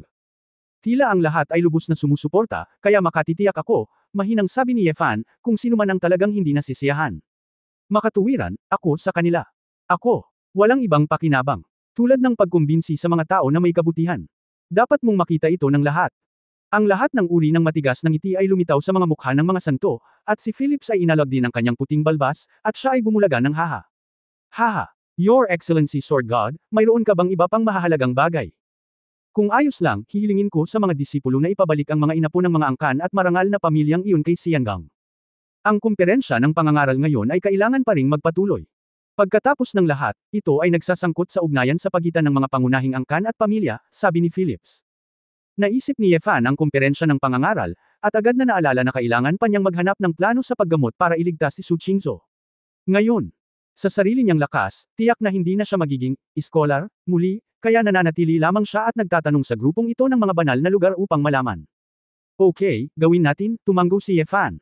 Sa sandaling sumenya si Phillips, inutusan ng babaeng salamangkero na si Liz na lumabas at alalahanin ang mga kinatawan ng iba't ibang pamilya na nagtungo sa kanlungan. Iyong kamahalan na Sword God, kapag dumating ang mga tao mula sa aristokratikong pamilya at angkan, maaari mo ring kunin ang pagkakataong ito para formal na ipakilala ka sa kanila. Ngayong patay na ang 3 santo sa Asgard na si Ji Wen, iniisip ng matanda na ganap mo na siyang mapapalitan. Malamang na walang thought utol ang ibang mga santo. Napapikit si Phillips at ngumiti. Oo naman. Nang marinig ito, sunod-sunod na tumanggo ang iba pang mga Holy Realm powerhouses na naruroon. Oo, ang lakas ng inyong kamahalan na Sword God, natural ko itong makikilala. Ang 12 banal ng Great Desolation, mula ngayon, ang Qinsheng ay aalisin, at ang Sword God ay tatayo. Natawa si Ye Fan sa loob-loob, mukhang binigyan siya ng matandang fox na ito ng buong pangalan. Ang karangalan ng mundo, ngunit ito ay walang iba kundi ang gawin siyang ganap na masangkot sa Asgard, tulad ng isang sling. Sa sandaling siya ay naging tatlong santo, mula sa labas ng mundo, siya ay isang tao mula sa Asgard, isang miyembro ng Heavenly Paradise Force. At saka, in the future, if you want to compete with these old guys for interests, mahahadlangan din ito ng status ng tatlong santo, kaya hindi ka masyadong dominante. Ito ay may rekrutang na lasa dito. Si Ye Fan ay agad na nagpakita ng malamig at mayabang na tingin, at sinabing may paghamak, ang tatlong banal ng Asgard. Naglakas loob si Ye Fan na sabihin ang ganoong bagay nang hindi nagbibigay ng mukha. Si Phillips ay mukhang napahiya, ngunit hindi siya nagalit. Sa katunayan, kung talagang masayang sumang-ayon si Ye Fan, kakaiba pa rin ang kanyang mararamdaman. Iyon ang iniisip ng iyong kagalang-galang na Sword God, at maiintindihan ito ng matandang ito. Kung ganoon nga, hindi mo na dapat binanggit iyon. Ang apat na babae sa gilid sa sandaling ito, Ye. Biglang itinaas ni Fan ang sulok ng kanyang bibig, ngumiti, at bahagyang ipinatong ang kanyang kamay sa balikat ni Phillips. Ang Sorcerer King. Hindi sa sadyang minamaliit ka ng Sword God na ito, iba lang ang paningin natin. Ito. Ang langit at paraiso, sa mga mata ng Diyos ng Espada na ito, ay isang maliit na lugar lamang, at ang Diyos ng Tibak na ito ay wala dito, naiintindihan mo ba? Oo. Naiintindihan ko na ang inyong kamahalan na Sword God ay isang Emperor-level Sword Intent Comprehension na tao. Sa malaot madali, tulad ni Emperor Xuan Yuan, tututukan niya ang emperador ng mundo. Talagang ito ang posisyon ng tatlong santo, hindi mo ito maaaring hamakin. Tumango si Phillips. Tama, kaya huwag masyadong kabahan, itong Sword God ay hindi masyadong magpapalinlang sa mga tao. Hanggat hindi mo ginugulo ang aking Divine Sword Sect, ang lahat ay magiging mapayapa, napatingin si Ye Fan sa mga santo, nakangiting sabi. Ang lahat ng mga santo ay tumugon din ng mga ngiti, at lahat sila ay bumulong-bulong sa kanilang mga puso, sino ang hahanapin ng kamatayan ng walang kabuluhan at gugulo sa iyong Divine Sword Sect. Nang magtatanong si Ye Fan kung sino ang pinakamagaling sa pagpapagamot, narinig niyang sinabi ni Phillips, kamahalan na Diyos ng Espada, ang matandang ito ay may walang awa na kahilingan. Hindi man patay ang engkanto ng wine sword na ito, ngunit kailangan niyang bumawi, natatakot akong maghintay kami. Huli na. Maaari bang ikaw ang unang tao sa kendo sa aming kuweba, at hintayin ang Jiu Jiangxian na palitan si Jiu Jiangxian para sa ilang mga disipulo na nagtatanong tungkol sa kendo, na nangangaral at nag-aalis ng kanilang mga pagdududa? Oo. Napakunot noo si Fan, iniisip si Hua Xiaoluo. Nang may nangyari, nagkaroon siya ng ideya at sinabing, madaling sabihin. Ang Sword God na ito ay isang makatwirang tao din. Dahil magkapit-bahay tayong lahat sa hinaharap, ang walang kwentang bagay na ito ay hindi magiging problema. Kung gayon maraming salamat sa iyong kamahalan na Sword God, malamang na ang mga kabataang ito ay makikinabang ng malaki, nakangiting sabi ni Phillips. Sa katunayan, para kay Asgard, ang hitsura ni Ye Fan sa pangkalahatan ay mas kapakipakinabang kaysa nakapipinsola. Pagkatapos ng lahat, ang publisidad ay gagawing mas malakas na mga tao, lalo na si Jan Sayo, na nabighani kay Asgard. Kung mas malakas ang Asgard, mas matatag na maaari nilang sakupin ang mga mapagkukunan ng Heavenly Paradise. Sa makatuwid, tinatanggap pa rin ng mga santo ang pakikilahok ni Ye Fan. Nang makitang maraming kabataang alagad sa labas ang sunod-sunod na bumabalik, malapit nang magsimula ang komperensya sa pangangaral. Ipinaliwanag ni Ye Fan sa mga santo na hindi na niya babanggitin pa ang tungkol sa kanyang pagbabalat kayo at dugo ng dragon, at ayaw niyang ipaliwanag ang mga partikular na dahilan. Kahit na ang mga santo ay kainahinala, ang bagay na ito ay walang kinalaman sa kanila, at natural na walang masyadong magsasalita. Sinusubukan din ni Ye Fan na maging ligtas. Bagamat hindi siya natatakot na sakupin ang mga makapangyarihang banal na iyon sa mga tuntunin ng lakas, hindi niya kailangang makipagsapalaran. Nang makita ang mythical beast tulad ni Suzaku, kahit na unti-unting nakuha ni Ye Fan ang puso ng isang emperador, palagi siyang nananatiling makatuwiran at mahinhin. Ang emperador na Diyos. Alam niya, nagtago ba ang Dasheng royal family ng ilang lumang halimaw? At kahit hindi siya natatakot, kailangan pa rin ng proteksyon ng mga tao sa paligid niya. Ano? More, hindi niya naisip kung paano ipaliwanag ang napakaraming problema niya sa mga taong nakapaligid sa kanya. Sa ganitong mukha ni Leng Xingchen, talagang mas maginhawa at mas ligtas na gawin ang mga bagay. Guro, naghihintay sa labas ang mga tao mula sa mga pangunahing angkan at pamilya. Bumalik si Liz sa harapan at tumango para magsumbong. Tumango, at inabot ang kanyang kamay kay Ye Fan, Your Excellency Sword God, please. Yeah. Magalang din si Fan, at kasama ni Phillips, pinangunahan ng mga santo sa pangunahing pasukan ng Asgard. 2,117 oo. Hindi alam ni Fan hanggang ngayon na nangangaral si Asgard, sa katunayan, karamihan sa mga tao ay hindi pa nagkakaroon ng pagkakataong makapasok sa Asgard. Maliban sa Para sa mga opisyal na tinanggap bilang mga alagad ng makapangyarihang mga banal, ang iba ay hindi karapat-dapat na makapasok sa Asgard. Ibig sabihin, karamihan sa mga tao ay nasa labas lamang, nagtatanong sa mga eksperto sa banal na kaharian na dalubhasa sa isang partikular na larangan, at pagkatapos ay nakakakuha ng mga sagot. Sa sandaling siye, lumabas si Fan, nakatawag agad siya ng maraming atensyon. Pagkatapos ng lahat, ang labanan ngayon ay ganap na napagtanto ng lahat ang kapangyarihan ng Sword God. Oo. Nakita ni Fan sina Ji Chang'a, Hua Xiaoluo at iba pa, at nakita rin muli sina Bailey Jinj, Huang Yinger, Yingmo at iba pa. Gayunpaman, nagkunwari lang si Ye Fan na hindi siya kilala at nakatayo roon ng walang ekspresyon sa kanyang mukha. Haha, na may magiliw na ngiti sa kanyang mukha, humakbang si Phillips at sinabing, ngayon lang sa evangelistic conference, may nangyari. Sa tingin ko lahat ng mga batang talento ay narinig na ang tungkol dito. Hindi ito itinago ng matanda, sa tamang panahon. Gusto kong ipahayag sa lahat na sa labanan ngayon, sina Qin Sheng Jiwen, Jin Chen at Jing Yu, ang tatlong Holy Realm powerhouses, ay pinugutan ng ulo dahil sa mga salungatan sa kanyang kamahalan na Sword God. Wow! Eksena nagkaroon ng kaguluhan, ang mga tandang ay narinig kung saan-saan, at ang gulat na mga ekspresyon sa mga mukha ay hindi maitago sa lahat. Isa sa tatlong banal ng Asgard. Ngayon lang. At, nga pala, dalawang banal na lugar ang namatay. Bago makabawi ang lahat, naghagis ng panibagong bomba si Phillips. Nasugatan din si Jiu Jiangxian sa espada dahil sa kabiguan niyang hikayatin siya, at hindi siya naka-recover ng ilang sandali. Kaya, ngayon, ang Sword God, nakakadating lang sa Asgard, ay papalit kay Jiu Jiangxian para mang-aral para sa mga swordsman, sabi ni Phillips. Ang mga henyo ng lahat ng pamilya at lahi ay isa-isa nang nagsilabasan sa kanilang mga katawan. Dose-dosen ang mga pares ng mga mata ang nakatitig ng diretsyo kay Ye Fan, na nagpapakita ng lahat ng uri ng pagkamangha, paghanga, at maging ng takot. Maging ang mga santo sa likuran, narinig ang mga salita ni Phillips, at muling bumantong hininga. Pagdating, direkta pa niyang pinatay ang 2 sa 3 santo sa Asgard at nasugatan ang isa. Malamang. Kapag bumalik ang mga taong ito, malalaman ni Quan Hongwang ang nangyari ngayon. Ang pangalan ng Sword God ay isinilang ng wala saan, at ang momentum na tumitawid sa Great Desolation ay hindi na mapaglabanan. Walang pakialam ang mukha ni Ye Fan. Hindi naman talaga siya interesadong maging sikat, just to deter outsiders. Ngunit sa mata ng lahat, ito ay ang saloobin ng isang dalubhasa sa labas ng mundo, walang malasakit sa katanyagan at kayamanan, at hindi maarak. Ang iyong kamahalan na Sword God, ay magtatatag ng Sword Sect sa pinagpalang lupain. Kung ang mga nagsasaka ng espada na naruroon ay magkakaroon ng pagkakataon na sambahin ang sekta ng espada sa hinaharap, ito ay magiging isang malaking pagpapala. Magalang din na tumulong si Phillips. Maraming mga henyo na nagsasanay ng mga espada sa eksena, at nagsimula silang magkaroon ng sabik na mga mata. Mapait na ngumiti si Ye Fan sa kanyang puso. Talagang hindi siya masyadong interesado sa pag-recruit ng mga disipulo, at wala siyang gaanong oras para turuan sila. Binalak pang ang hayaan ang mga babae na pumunta para tanggapin ang mga alagad. Ang kailangan niya ngayon ay resources. Gayunpaman, malinaw na napakasaya ni Phillips na tulungan siyang gawin ang kanyang pangalan, at gamitin ng gusto ang kanyang lakas para gawing mas mataas na antas ang prestihiyo ng Asgard at Heavenly Paradise. Okay, bagamat may mga paikot-ikot, hindi dapat maantala ang pangangaral ng Asgard. Magsimula tayo. Nagutos si Phillips, at kaagad na lumabas ang isang grupo ng mga katulong mula sa Asgard. Ang mga taong ito ay may dalang mga tray sa kanilang mga kamay, na may tinta, papel at mga inkstone sa mga ito. Dapat isulat ng mga henyo sa eksena ang lahat ng mga tanong at kategorya na gusto nilang itanong. Matapos ang pagsusulat.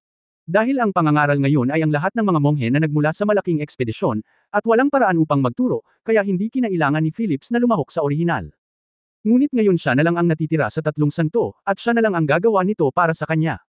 Pagkatapos, ang mga tanong ay inayos, ipinasa ni Phillips ang listahan sa mga powerhouse ng banal na kaharian na naruroon. Oo. Tiningnan ni Fan ang listahan, at agad na sumimangot, 11. Bakit ang daming cultivator ng espada? Matagal nang napagmasdan ni Ye Fan na hindi hihigit sa 5 tunay na cultivator ng espada ang nasa eksena, at wala silang sword intent. Oo, kailangan mo pa ba siyang tanungin? Hehe. Your Excellency Sword God, mukhang hinahangaan ng mga kabataang talent na ito ang iyong lakas at gustong magtanong sa iyo, nakangiting sabi ni Phillips. Oo. Saway ni Fan sa loob-loob, nagsimula na siyang gamitin para pagsilbihan si Asgard, grabe ang matandang ito.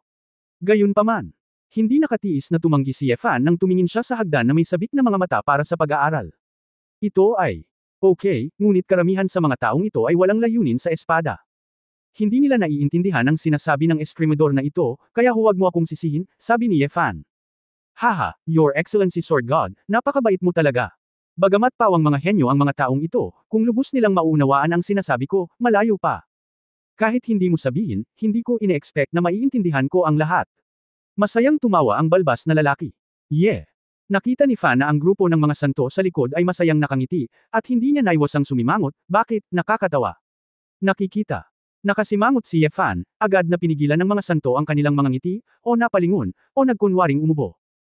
Ang eksenang ito ay nakita ng lahat ng mga henyo sa eksena, at lahat sila ay muling nagliwanag, na may walang katulad na paghanga at inggit. Ito ang tinatawag na isang tunay na walang kapantay na powerhouse.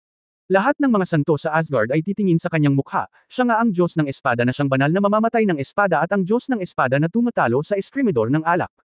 Kaagad na mayroong maraming mga henyo sa eksena, at nagsimula akong magsisi. Alam ko na wala akong pakialam sa uri ng paglilinang, at tinanong ko ang Diyos ng Espada. Totoo. Ito ay isang napalampas na pagkakataon upang makipag-ugnayan sa mga nangungunang powerhouse sa mundo. Matapos makumplito ang kumpirmasyon, opisyal na nagsimula ang kumperensya ng pangangaral. Sa open square sa labas ng Asgard Palace, may mga jade chair na nakalagay doon, at ang mga santo ay nakaupo sa mga upuan, umiinom ng tsaa, at tumatanggap ng mga tanong mula sa mga henyo. Pagkatapos ng lahat, kinakailangan na makipag-usap sa mga pangunahing angkan at pamilya, at ang mga santo ay seryoso rin. Karamihan sa kailangan lang sagutin ng mga malalakas na tao sa banal na kaharian ang mga tanong ng isa o dalawang tao, ngunit sa harap ni Ye Fan, may maliit na mahabang pila. Oo. Napansin ni Fan na tumakbo muna si Ji Chang'a para hanapin ang gamot, at ang gamot na ito ay mukhang isang alchemy master, napakayabang. Ren. Nakahanap din sina Zuo, Zhongzhe at ilang iba pang miyembro ng Shenlong clan ng malalakas na manlalaro sa kani-kanilang larangan. Ang nakaakit ng espesyal na atensyon ni Ye Fan ay si Yingmo ng White Tiger Clan. Bilang pinuno ng Xuanyuan Sanying, hinahanap niya ang lalaking may balbas na alkoholiko. Matapos makinig saglit, napagtanto ko na ang balbas. Gayunpaman, si Ye Fan ay walang gaanong oras para pangalagaan ang ibang tao, at kailangan niya talaga ng kaunting oras upang malutas ang mga problema ng 11 taong ito. Matapos ipaliwanag ang mga tanong ng 3 tao, marami pang ibang tao ang nagpadala ng lahat ng mga henyo na nagtanong. Unti-unti, sa labas ng Asgard, maraming tao, kabilang ang mga Holy Realm powerhouses, at mga henyo mula sa iba't ibang pamilya, lahat ay sunod-sunod na nagtipon sa paligid ni Ye Fan. Bagamat hindi sila makapagtanong, talagang curious sila kung paano ipinaliwanag ni Ye Fan ang kendo. Si Ye Fan ay hindi natatakot na marinig, gayunpaman, ang bagay na ito ay maaari lamang maunawaan ng sarili. Kahit na. Kaya, dahil sa mga palaisipan ni Ye Fan, parami ng parami ang mga tao sa kanyang paligid na nakikinig ng mabuti, nahuhulog dito, at panakanak ang tumango. Kung ito ay sinabi na ang lahat ay humanga at nagseselos kay Ye Fan dahil sa dominanteng performance ni Ye Fan ngayon. Nang marinig ang ilan sa mga insight ng kendo ni Ye Fan ngayon, unti-unti nilang sinimulan ang tunay na pagsamba kay Ye Fan. Hey, paminsan-minsang lumilitaw ang tunog ng hingal na hingal. Lalo na, nang marinig ko ang ilang mga bagay na nagbibigay inspirasyon, maraming tao ang nagkaroon ng kislap ng inspirasyon. Bilang inaasahan sa isang eskrimidor na nakakaunawa sa layunin ng espada sa antas ng emperador, mayroon siyang ilang mga insight na hindi pa niya narinig mula kay Brother Cup. Kahit na hindi eskrimidor, malaki ang pakinabang ng mga ganitong malalim na insight. Si Kuya Cup ay kuma pa rin. Hindi ko marinig, sayang, napailing-iling ang ilang Holy Realm powerhouses at napabuntong hininga ng may panghihinayang. Matiyagang tinapos ng Fan ang mga tanong ng unang 10 tao, at sa wakas ay si Hua Xiaoluo na. Sa katunayan, ang babae ay orihinal na nireranggo sa ikapitong, ngunit ang batang babae na ito ay masyadong nambobuli, at siya ay pinisil hanggang sa dulo bago niya ito nalaman. Gayunpaman, binalak ni Ye Fan na sa wakas ay lutisin ang kanyang kalituhan, kaya hindi niya ito pinigilan. Babae, hindi masama, ang Heavenly Sword Intent ay malapit nang lumaki sa buhay na kaharian. Nagkunwaring nakita ito ni Ye Fan sa unang pagkakataon at bahagyang ngumiti. Lahat ng naruroon ay nagpakita ng pagtataka. Wala silang paningin ni Ye Fan, at hindi nila napansin noon na ang maliit na katawan ni Hua Xiaoluo ay nagtatago ng kakaibang lakas. Kabanata 2118 ang isang master ay isang master. 2118 na mula si Hua Xiaoluo. Biglang, nauutol at lumuhad at nagsabi, "Salamat sa iyong papuri, Senior Sword God." Oo. Gustong tumawa ni Fan. Sa harap ng napakaraming tao, napakahirap para sa kanya na maging mahiyain. Maliit na babae. Bumangon ka, ang iyong tanong, sa palagay ko ay hindi ito nakasulat, sa palagay ko ay imposibleng ilarawan ito, sabi ni Ye Fan. Tumango si Hua Xiaoluo, "Oo, Senior Sword God, Junior, nitong mga nakaraang araw, lagi kong nararamdaman na ang aking espada ay hindi magagamit ng lubusan. Lagi akong pakiramdam ko ay hindi dapat ganito ang kapangyarihan ng Sword Intent, ngunit hindi ko alam ang dahilan. Oo. Kinaikit ni Fan ang kanyang mga mata, at kumikilos ang kanyang puso, itong babaeng ito, napagtanto mo ba ang problemang iyon? Gamitin mo lang ang iyong sword intent dito, para mas maintindihan mo ito, sabi ni Ye Fan. Pagdating sa seryosong pagsasanay sa espada, si Hua Xiaoluo ay hindi na nahihiya. Pagkatapos magbigay ng magalang na pagpupugay, umatras siya at inilabas ang kanyang espada. Flow-earing sword intent, namumulaklak ang pera sa buong courtyard. Hua Xiaoluo. Seryosong ipinakita ang kanyang natatanging pamamaraan ng sword intent. Biglang namumukadkad ang libu-libong gintong bulaklak sa plaza, at para itong meteor shower na bumagsak. Isang grupo ng mga batang talento mula sa iba't ibang pamilya na hindi pinansin si Hua Xiaoluo ay biglang nagpakita ng pagtataka sa kanilang mga mata. Ilan? Ngumiti din at tumango ang mga Holy Realm powerhouses. Sa cultivation base ng Hua Xiaoluo, napakabihirang magkaroon ng ganoong layunin ng espada. Ngunit si Hua Xiaoluo ay may hindi nasisiyahang mukha, at pagkatapos na bawiin ang kanyang espada, lumapit siya kay Ye Fan. Senior Sword God, sa paglipat ngayon, laging nararamdaman ng junior na ito na. Iba ang sword intent sa iniisip ng junior. Ngunit hindi masabi ng junior kung ano ang eksaktong nangyari, si Hua Xiaoluo ay labis na nabalisa. Maaaring sabihin ni Ye Fan ang anumang bagay, hindi napigilan ng isang katabi niya ang pag-ungol. Hindi ba maganda? Anong meron? Ang layunin ng espada na ito ay may malawak na hanay ng pinsala, mabilis na bilis, at hindi ito mapipigilan. Hindi pa rin nasisiyahan. Munting babae, huwag masyadong ambisyoso, anong uri ng cultivation base, anong uri ng layunin ng espada, hindi mo ba gustong magkaroon ng kapangyarihan ng banal na kaharian? Yeah. Malamig na sumulyap si Fan sa mga taong nakapaligid sa kanya, tumahimik ka, nangangaral ang Diyos ng espada na ito sa mga susunod na henerasyon. Kailangan mo bang huminto? Agad na namutla ang mga nagsalita, at mabilis na tumahimik at ibinaba ang kanilang mga ulo. Tumingin si Ye Fan kay Hua Xiaoluo na may mga komplikadong mata, ang babaeng ito. Napakahusay ng kanyang talento. Siya. Malinaw na natuklasan na ang kanyang sword intent realm ay mas mataas kaysa sa kanyang internal cultivation realm, at nagsimula itong seryosong hadlangan ang tunay na kapangyarihan ng kanyang sword intent. Karamihan. Mga eskrimador, o lahat ng mga eskrimador, at iba pa. Si Ye Fan na nakatagpo noon, mga practitioner na nakakaunawa sa mood, ay hindi napansin ang problemang ito. Sila. Karaniwang iniisip ng lahat na normal para sa kanilang layunin ng espada at layunin ng espada na may ugnay sa kanilang panloob na paglilinang. Sa totoo lang, kung gusto mong masira ang susi na ito, ang pinakamahalagang bagay ay ang pakiramdam na ito ay talagang abnormal. Obvious naman. Nagising na si Hua Xiaoluo sa kanyang sarili. Pagkatapos ni Ye, huminga ng malalim si Fan, ngumiti siya at same time na sinabi, dahil ito ang kaso, imposibleng ganap na bigyang kahulugan ang iyong layunin sa espada. Bakit hindi ka pumili ng mas dalisay na paraan upang muling bigyang kahulugan ang iyong layunin sa espada mula pa sa simula? Hua. Ang malalaking mata ni Xiaoluo ay nakadilat, ang kanyang maliit na katawan ay nagulat, at siya ay bumulong sa sarili, ang orihinal na punto ng pagsisimula. Isang mas dalisay na paraan. Sa Little Girl Mind, may lumitaw na nagpa-goosebump sa buong katawan niya. Ang pag-iisip ay tila may naintindihan, ngunit kailangan pa rin itong pag-isipang mabuti. Salamat, Senior Sword God. Siguradong iisipin ng junior ang mga turo mo pagbalik mo. Masayang lumuhad si Hua Xiaoluo at yumuko muli ang mga tao sa paligid. Pagkadismaya, at ang ilan sa malalakas na tao sa banal na kaharian ay bahagyang nag-iisip, ngunit karamihan sa kanila ay hindi naiintindihan ang ibig sabihin ni Ye Fan. Sila. Nagtaka kung bakit mukhang tuwang-tuwa si Hua Xiaoluo. Maiintindihan ba ito ng mga eskrimador? Dahon.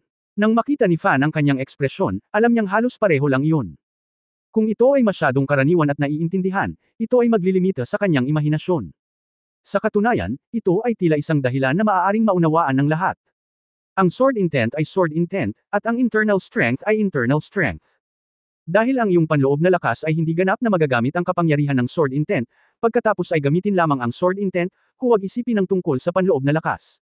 Gayunpaman, ang tunay na maunawaan ito ay isang napakahiwagang epipanya, at imposibleng maunawaan ang misteryo sa pamamagitan lamang ng pag-asa sa literal na kahulugan. Oo, inaasahan ito ng Fan. Kung tutusin, sa mundong ito, parang siya lang ang gumagamit ng espada ng ganito. Kung may papakita ni Hua Xiaoluo ang purong sword intent, siya talaga ang kanyang personal na disipulo. Girl, handa ka bang sumali sa aking Divine Sword Sect at maging disipulo ko? Naalala ni Ye Fan ang usapin ng kahilingan ni Hua Xiaoluo na maging guro noon, at ngayon ay ibinalita niya ito. Sa sandaling ang mga salitang ito. Isang pares ng naiinggit, nagseselos at ayaw na tumingin kay Hua Xiaoluo, walang nakakaintindi kung ano ang ibig sabihin ng pagiging disipulo ng Diyos ng espada. Natigilan din si Hua Xiaoluo, tinakpan ng kanyang dalawang maliliit na kamay ang kanyang maliit na bibig at halos hindi umiyak. Xiaoluo, anong natulala ka? Mabilis kang lumuhad at humingi ng guro. Si Ji Chang'a ay sabik na humimok sa likod, ito ay isang mahusay na masayang kaganapan na makikinabang sa Shenlong clan. Si Zhang Sei, Ren Zhuo at ang iba pa ay tumingin kay Hua Xiaoluo ng may selos, ang swerte rin ng babaeng ito. Hua! Si Xiaoluo ay unti-unting kumalma, at pagkatapos ng isang kislap ng pag-iisip ay sumilay sa kanyang mga mata, bigla siyang lumuhad na humihingi ng tawad at nagsabi, "Salamat sa pagmamahal ng Senior Sword God, ngunit hindi ka maaaring sambahin ni Xiaoluo bilang isang guro." Ha! Ang ekspresyon ni Ye Fan ay agad na nanigas. Ang eksena ay parang yelo, at ang mga mukha ng lahat ay nagpakita ng hindi kapani-paniwalang mga ekspresyon. Xiaoluo, nababaliw ka na ba? Hihimati na si Ji Chang'a, nililigawan ba ng babaeng ito si kamatayan? Lahat ng mga santo sa field ay tumingin kay Ye Fan na kinakabahan, sa takot na si Ye Fan ay biglang magagalit at papatay. Oo. Kumunot ang noo ni Fan at sinabing, bakit? Hua. Medyo nanginginig si Xiaoluo, at Bam Ulong, Jr. actually, may teacher na gustong sumamba noon. Ngunit sinabi ng guro na ito ay isa sa alang-alang lamang kung si Xiaoluo ay umunlad. Tanggapin mo man o hindi. Nararamdaman ni Xiaoluo na dahil may kasunduan, hindi magandang biglang magpalit para sambahin ang senior swordsman. Lahat ng tao sa paligid ay tumingin kay Hua Xiaoluo na parabang sila ay, mga idiot, at ang ilang mga tao ay umiling ng tahimik. Patay na yata ang babaeng ito. Okay lang na huwag sambahin ang isang guro, ngunit sabihin mo rin na gusto mong sumamba sa iba. Ang iba ay magkakaroon ng isang malakas na Diyos ng espada. Hindi ba ito nararapat na sampilan ang Diyos ng espada sa mukha? Senior Sword God. Si Xiaoluo ay bata at ignorante. Hindi siya makapagsalita. Napakaraming adulto, mangyaring huwag siyang sisihin. Nagmamadaling lumuhad si Ji Chang'a at nakiusap para kay Hua Xiaoluo. WHO. Akala ko, tumawa si Ye Fan, haha. Ang mga mata ng naguguluhan ng mga mata ng lahat, tumanggo si Ye Fan at sinabing, napakababaeng tumutupad sa kanyang pangako. Lubos kang pinahahalagahan ng eskrimador na ito. Kung hindi ka tatanggapin ng iyong guru sa hinaharap, maaari kang lumapit sa akin. Hua! Tuwang-tuwa si Xiaoluo at masayang tumanggo, salamat sa iyong pag-unawa, Senior Sword God. Dito. Sandali, lahat ng naruroon ay ganap na natigilan, at hindi nila maiwasang magpakita ng paghanga. Ang ilang mga tao ay naiingit kay Hua Xiaoluo, gaano ito katalento, paano siya mamahalin ng Sword God. Lahat ng ang mga santo ay nagpakita ng hindi kapani-paniwalang mga ekspresyon ng paisa-isa, hindi. Sword God. Napakadali bang magsalita? Yung ilang mga banal na kapatid na ngayon ay namatay masyadong mali, tama. Sino ang makakaintindi sa eksena?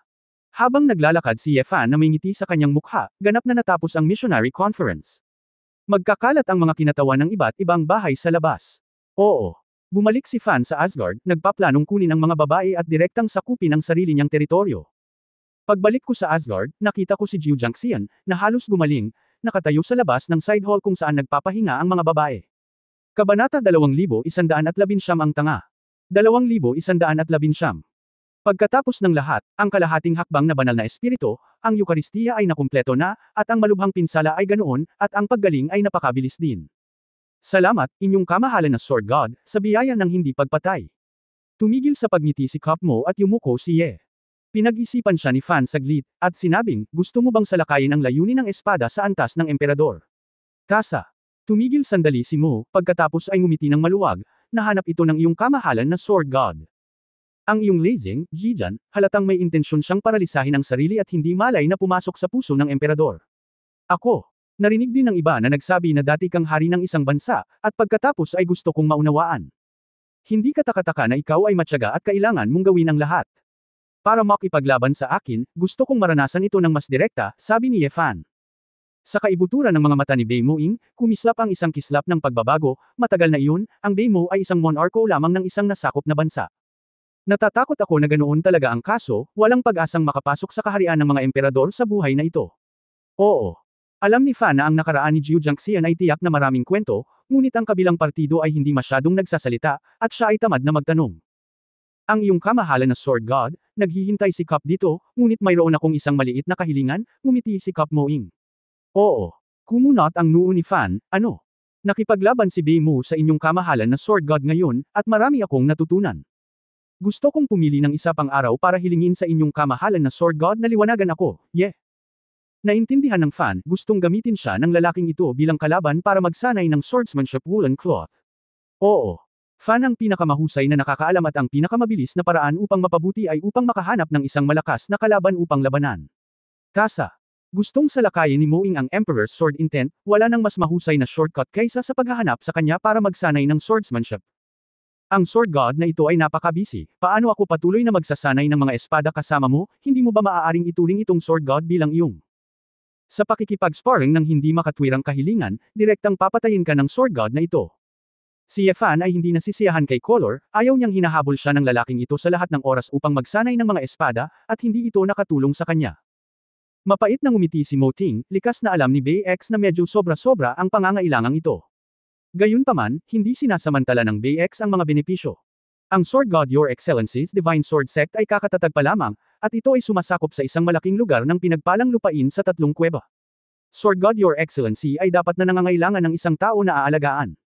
Tasa ay abala lamang sa Yunyehe, at wala siyang itinatag na anumang sekta. Kung hindi siya susuko, maaaring gawin ni Cop ang ilang mga gawain sa Divine Sword Sect kapalit ng pagkakataong matuto mula kay Lord Sword God. Talagang naantig si Yefan nang marinig niya ito. Sa katunayan, tiyak na kailangan niyang bumalik sa Dasheng upang harapin ang iba pang mga bagay, at tumakbo pa sa ibang mga lugar na mas malayo. Wala ako sa Heavenly Paradise, at ang Divine Sword Sect ay kasalukuyang walang malakas na tao sa Holy Land, kaya medyo nag-aalala ako. Kung talagang handang pumunta si Jiu Jiangxian sa Divine Sword Sect para manatili, mas magiging komportable ito. Ang pangunahing punto ay ang pagiging komportable ni Yefan sa karakter ni Cop Mo Ting, at siya mismo ay isang magandang tugma para sa Divine Sword Sect. Isipin mo na lang. Mayroong isa sa 3 santo, ang Wine Sword na immortal ng 12 banal ng dakilang Desolation, kapag siya ang tagapag-alaga ng Divine Sword Sect, ang katanyagan ng Divine Sword Sect ay tataas ng husto. Gayunpaman, si Yefan ay hindi gustong sumang-ayon kaagad, kaya nagkunwari siyang nakasimangot at nag-isip tungkol dito, at sinabing, pag-isipan ito ng Diyos ng Espada. Pag-uusapan ko ito sa loob ng ilang araw. Ngumiti si Cop Moing at tumango, ngunit hindi siya nagmamadali. Hindi siya 3 taong gulang na bata, kaya paano siya naloloko? Alam niya, napakabuti na siya ay taos-puso, at si Yefan ay sisang-ayon din maaga o huli.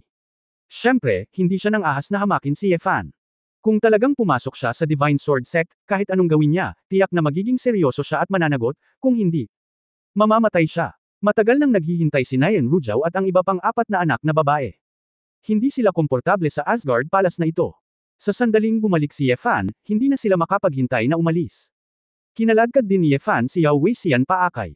Kung tutusin, siya at ang mga babae ay hindi pamilyar sa Cave Heaven at Paradise, kaya hinahanap niya ang alchemist ng Divine Sword Sect na ito upang maging isang magaling na tour guide.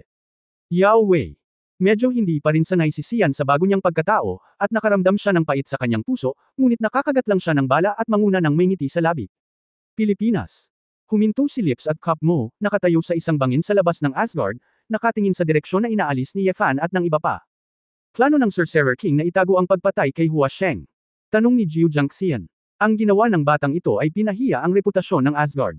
Mas mabuting itago ito kung maaari mo itong itago, sabi ni Philips. Hindi maaaring maglaman ng apoy ang papel.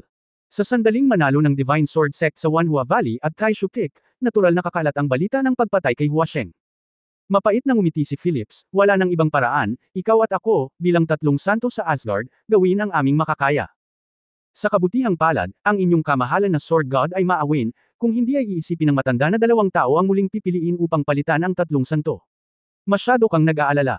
Matapos makapasok ang inyong kamahalan na Sword God sa kaharian ng puso at espada ng layunin ng espada sa antas ng emperador, hindi na niya ituring ang Cop bilang isang kalaban. Wala siyang intensyon na patayin ako, kung hindi, hindi mapapaginhawa si Cop. Buong tapang, ilabas lahat, kumpiyansa na sabi ni Cop Moing. Oh, bakit? Natarante si Philips. Huminga ng malalim si Moing dahil ang isang eskrimidor na tulad niya ay masyadong malungkot. Napaisip si Philips, mukhang mahirap hanapin ang mga kaibigan sa dibdib, kahit sino ay kaya nga. Bay Moing. Agad na sinabi na medyo mapaglaro, Your Excellency the Sorcerer King, sa tingin mo ay hindi malaking bagay na panoorin ang saya, at pinapanood mo si Ji Wen na pinatay at si Bay ay malubhang nasugatan, kaya hindi ka ba natatakot na si Asgard ay talagang duguan? Haha, wala akong magagawa, hindi mo ba naisip na mapipigilan ng matanda ang kanyang kamahalan na Sword God? Nakangiting sabi ni Philips, hinahaplos ang kanyang balbas. Nakangiting tumingin si Cop Moing sa matandang salamangkero, ang paborito mong fool, ay kumakatawan sa walang katapusang mga posibilidad. Ngunit, tila kahit ikaw mismo ay gustong magpanggap na fool. Tama, ang isang emperor-level na eskrimidor na may layuning espada, na ipinanganak ng wala sa oras at nagtatag ng isang sekta sa pinagpalang lupain ng langit, ay walang mawawala, kaya bakit kami kikialam? Kung iisiping mabuti, tayong mga tao lang ang nalilito, namamatay, at nasasaktan, Ang pinipigilang halo ay kumislap sa kaibuturan ng mga mata ng Sorcerer King, at umiling siya at Natatawa pagkatapos dumaan. Si Yefan at ang apat na anak na babae, sa pangunguna ni Yao Wei, ay dumating sa Taishushan pagkatapos ng kalahating araw. Ang iyong kamahalan na Sword God, ang Taishushan ay isang pinagpalang lupain na may pinakamasalimuot na lupain sa pagitan ng 36 na kuweba. Ang lupain ng Taishu. Ang peak ay isang panuurin.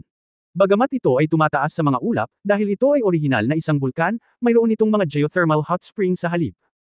Ang mga nakapalibot na mababang taluktok ay natatakpan ng nyebe sa buong taon, ngunit ang pinakamataas na tuktok, ang Taishu Peak, ay palaging mainit-init tulad ng tagsibol. At, ang Wanhua Valley ng Huasheng ay nasa ilalim lamang ng Taishu Peak. Sa pagkakataong ito, nakita mo na talaga ang tamang lugar. Napakasayang mag-okupo ng magandang lugar tulad ng Taishufeng para sa Huasheng Boy. Unang nagpakilala si Yao Wei. Habang hindi nakakalimutang mambola. Oo. Narinig ni Fan ang isang maliit na kakaiba at sinabi, kung gayon ang lakas ni Huasheng ay katamtaman lamang, dahil ang Taishu Peak ay napakagandang lugar, ito pa rin ang unang rurok sa Heavenly Paradise. Logically sinasabing ang pagtatayo ng isang sekta dito ay dapat na simbolo ng katayuan, paano niya ito sasakupan? Kabanata 2120 City Lord. 2120 Yawaixian. Nagpakita ng mapaglarong ngiti sa kanyang mukha, hindi alam ng kagalang-galang na espada ng Diyos, ang santo ng bulaklak na ito ay isa lamang magnanakaw ng bulaklak, ng isang pamilya ng pinili mahigit 200 taon na ang nakalilipas. Bagamat ang batang iyon ay may magandang lakas at talento hindi masama, ngunit mas gusto niyang magnakaw ng insenso at jade, at marami siyang napinsalang kababaihan mula sa kabutihan. Mga pamilya. Gayunpaman, ang magnanakaw ng bulaklak ay tumakas bitbit ang kanyang buhay, tumakbo sa borderless land, at pumasok sa City of Innocence. Dapat ay narinig din ng inyong kamahalan na Sword God na ang borderless land, bagamat hindi isang imperyo, ay independent sa alinmang labas sa kapangyarihan ng isang partido. Sa sandaling makapasok ka sa lungsod ng kawalang kasalanan, gaano man karaming mga halimaw na kasalanan ang nasa labas, hindi ka mapaparusahan. Kung hindi, lalaban ka sa Panginoon ng walang hangganang lupain at sa may-ari ng lungsod. Sa loob ng 10,000 taon, hindi kailanman hinamon ng Panginoon ng lungsod ng kawalang kasalanan ang mga patakaran ng lungsod ng kawalang kasalanan. Kahit sinong gustong pumunta sa City of Innocence para manghuli ng mga kontrabida, gaano man sila kakilala at makapangyarihan sa mundo, ay walang babalikan. Dahil dito, kabilang sa 12 banal ng Great Desolation, ang misteryosong Panginoon ng lungsod, na ito ay palaging itinuturing na pinuno ng 12 banal. Kung hindi dahil sa kanyang lakas na pagselusan ang mga banal na kaharian ng mundo, hindi ito sapat na ilagay ang masasamang tao sa mundo sa isang lugar. Gayunpaman, ang Panginoon ng lungsod ay masyadong misteryoso, walang nakakaalam kung siya ay isang lalaki o isang babae, kung ilang taon na siya, at kung siya ay nagbago. Sandali, sabi mo Huasheng, lumabas ka ba sa City of Innocence? Ngunit ang mga alituntunin ng City of Innocence ay kapag nakapasok ka, hindi ka na makakalabas, at kailangan mong manirahan sa lungsod sa buong buhay mo. Gulat na sabi ni Xiao Ziner. Ang mga batang babae ay nakarinig din ng maraming bagay tungkol sa Borderlands, at gusto pa nilang tumakas noon, sinusubukang tingnan kung may pagkakataong samilong. Hehe. Normally, meron talagang in and out, pero may dalawang exception. Ang unang uri ng tao ay ang pinayagang lumabas ng may-ari ng lungsod, tutal ang may-ari ng lungsod ang panuntunan doon. Ang pangalawang uri, ay ang 7 mensahero na ipinagkaloob ng Panginoon ng lungsod bilang 7 lights. Ang 7 makinang na mensahero na ito, araw, buwan, ginto, kahoy, tubig, apoy, at lupa, lahat ay gumagawa para sa lungsod ng kawalang kasalanan at ang Panginoon nito, at bawat isa sa kanila ay may kahit isang banal na antas ng paglilinang. At ang bulaklak na santo na pinugutan ng ulo ng inyong kamahalan na espada ay ang kasalukuyang kahoy, na sugo. Bumantong hininga si Yao Wei siyan na may kaunting buntong hininga. Ano ba? Bulalas ng 4 na babae, at hindi nila maiwasang tumingin sa lalaki na nag-aalala. Sumimangot din si Yefan, sa loob-loob na pinagalitan, itong matatandang lalaki sa Asgard. Grabe talaga. Bakit walang nagpaalala sa kanya na ang santo ng bulaklak na ito ay may ganyan pang background? Ngunit muli, kahit nasabihin ito ni Huasheng at pinaalalahanan siya ng mga santo, papatayin pa rin siya ni Yefan. Kamahalan na Sword God, maaaring sakupin ng anak ni Huasheng ang unang tuktok ng Heavenly Blessed Land. May lambak ng 10,000 bulaklak, na parang tagsibol sa buong taon, hindi dahil sa kung gaano siya kalakas. Hindi natatakot si Yao sa kanyang lakas. Sa katunayan, lahat ay napatingin sa mukha ng City Lord, kaya pumikit sila. Gayunpaman, may ilang kakayahan si Huasheng. Napakahusay niyang magtanim ng mga bulaklak ng espiritu at damo ng engkanto. Ang malaking bilang ng mga alipin ng bulaklak sa lambak ng 10,000 bulaklak ay hindi lamang ang kanyang mga laruan, naglilinang ng kaldero, kundi pati na rin ang mga hardinero na kanyang inalipin upang magtanim ng mga bulaklak at halaman. Ang mga sugo ng 7 luminaries ay lahat ay may mga gawain na itinalaga ng Panginoon ng lungsod, pangunahin sa transportasyon ng lahat ng uri ng mga materyales na kailangan para sa lungsod ng kawalang kasalanan.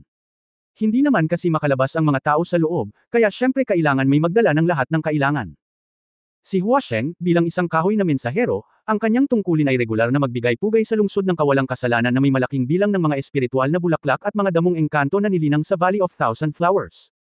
Kung tama ang pagkakaalala ni Yao Mo. Ang taong ito ay ang taon ng pagbibigay-pugay muli, at ngayon ay wala na si Huasheng, natatakot ako na ang inyong kamahalan na Sword God ay kailangang makipag-ugnayan sa may-ari ng lungsod. Nakangiting sinabi ni Yao Weixian, syempre, kasama ang Emperor Sword Intent ng inyong kamahalan na Sword God, ang Panginoon ng lungsod ay hindi magiging masyadong mahirap, at ito ay dapat na maayos. Ngumisi si Ye Fan sa kanyang puso, ang mga matatandang ito, hindi nakakagulat na direktang nanalo siya ng 3 kuwebo at maraming pinagpalang lupain nang hindi sila napigilan. Feelings ay naghihintay para sa kanya dito.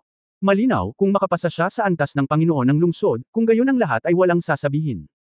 Ngunit kung dumating ang oras ng pagpupugay sa taong ito, at hindi ako makapasa sa antas ng Panginoon ng lungsod. Ang ibig kong sabihin ay naitatag ko na ang Divine Sword Sect sa loob ng 1 taon, at matatapos na ako. Isang grupo ng mga lumang bagay na nabuhay sa daan-daang libong taon, at lahat sila ay mga tao. Ang paghiram ng kutsilyo para pumatay ng mga tao, loki at pagtitiyaga, ay nasa pinakamataas na antas. Ang susi ay wala silang masabi sa kanila, ang lahat ay kanya-kanyang desisyon, at hindi nila sinasadyang itago siya. Pagkatapos ng lahat, ang mga tao ay hindi obligadong paalalahanan ito upang ipaalala iyon. Hanggang ngayon, alam ni Ye Fan na kahit kamangha-mangha ang may-ari ng lungsod, hindi siya maaaring umatras, o mawawala ang lahat ng kanyang mga nagawa. Dahil ang kanyang layunin ay ang mundo, ang lupang walang may-ari, ang lungsod ng kawalang kasalanan, ang may-ari ng lungsod. Bakit ka matatakot? May mga potensyal na malalakas na kalaban, na maaaring magudyok sa iyo na magsanay ng mas mahirap. Iniisip ito, ang mga mata ni Ye Fan. Flickered, hindi mo kailangang mag-alala tungkol sa walang kabuluhang bagay na ito. Ikaw ang alchemist ng aking Divine Sword Sect. Gumawa ka na lang ng alchemy. Bilasan mo at ngumiti. Pagkatapos, ang inyong kamahalan na Sword God, ang Valley of 10,000 Flowers ay nasa ibaba, at ang sekta ng Flower Saint, 100 Flowers Pavilion, ay matatagpuan sa lambak.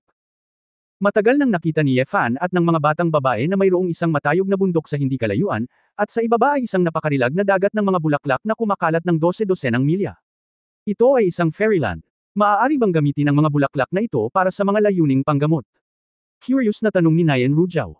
Umiling muna si Yao Wei, hindi ganoon karami ang mga spirit flowers, karamihan sa mga bulaklak sa labas ay mga ordinaryong bulaklak lang, na maganda. Ang mga talagang magagamit para sa pagdadalisay ng gamot, at ang pagpupugay sa City of Innocence ay nasa Valley of Thousand Flowers. Sa kailaliman, mayroong ilang mga espiritual na bulaklak at halaman na nakatanim sa mga patlang na panggamot malapit sa mga hot spring. Kung walang espesyal na tao na mag-aalaga ng mga espiritual na bulaklak at halaman sa buong taon, madali silang kakainin ng mga halimaw na iyon, kaya ang mga alipin ng bulaklak ay naruroon sa buong taon. Sa pagsasalita tungkol sa mga espiritong bulaklak at halamang ito, kumikinang din ang mga mata ni Yao Weixian. Malinaw, para sa isang alchemy master na tulad niya, ang mga hilaw na materyales na ito ay talagang kaakit-akit. Hindi nagtagal, ilang tao ang nahulog sa 100 Flowers Pavilion, na puno ng ambon at bulaklak. Mahigit sa 100 ang mga gusali ng palasyong puti, kabilang sa mga bulaklak at halaman, ay napakabanal at solemn na. Gayunpaman, walang makikita sa kanyang harapan, at mayroong isang malaking mapusyaw na asul na kalasag na bumabalot sa buong 100 Flowers Pavilion. Halos nakalimutan, itong Flower Saint ay nag-set up ng Kimon Formation dito, tutal, limitado rin ang lakas ng mga flower alipin na iyon. Ngunit Panginoong Espada, makatitiyak ka, kayong dalawa at ako ay sapilitang umaatake gamit ang kapangyarihan ng banal na kaharian, na dapat masira ang proteksyong ito. Mahusay na porma sayon, unang sinabi ni Yao Wei, at dapat siyang magsimulang magtrabaho muna. Si Ling Yuwei, na nasa likuran, ay nakasimangot at sinabing, bakit kailangan mong pilitin na sirain ang porma sayon, ito ay isang paraan ng pagbuo ng 8 pinto, maaari mong gamitin ang paraan ng paggaod upang masira ito. Kung ikaw ay pilitin ang pagbuo at sakta ng ilang kakaibang bulaklak at halaman sa loob, kung mabigat ang pagkalugi, hindi katumbas ng halaga ang pagkawala. Nagulat na sinabi ni Yao Weixian, ang babaeng ito. Hindi ba siya sanay sa mga porma sayon? Medyo nagulat si Ye Fan, tila pinag-aralan nga ni Ling Yuwei ang mga pamamaraan ng Kimon na itinuro ng Diyos ng digmaan, at nakamit ang malaking tagumpay. Maaari rin niyang basagin ang mahusay na porma sayon na inayos ng malalakas. Nagdududa talaga ako. Hindi kaya alam ni Valkyrie na mas maagang magagamit ang mga kasanayang ito sa hinaharap. Medyo hindi nasisiyahan si Ling Yuwei, pakiramdam niya ay minamaliit siya, tinitigan niya ang matandang lalaki, itinaas ang kanyang manggas, at naglakad patungo sa asul na light curtain. Pagtatapos ng kabanatang ito. For more updates, click on the notification bell.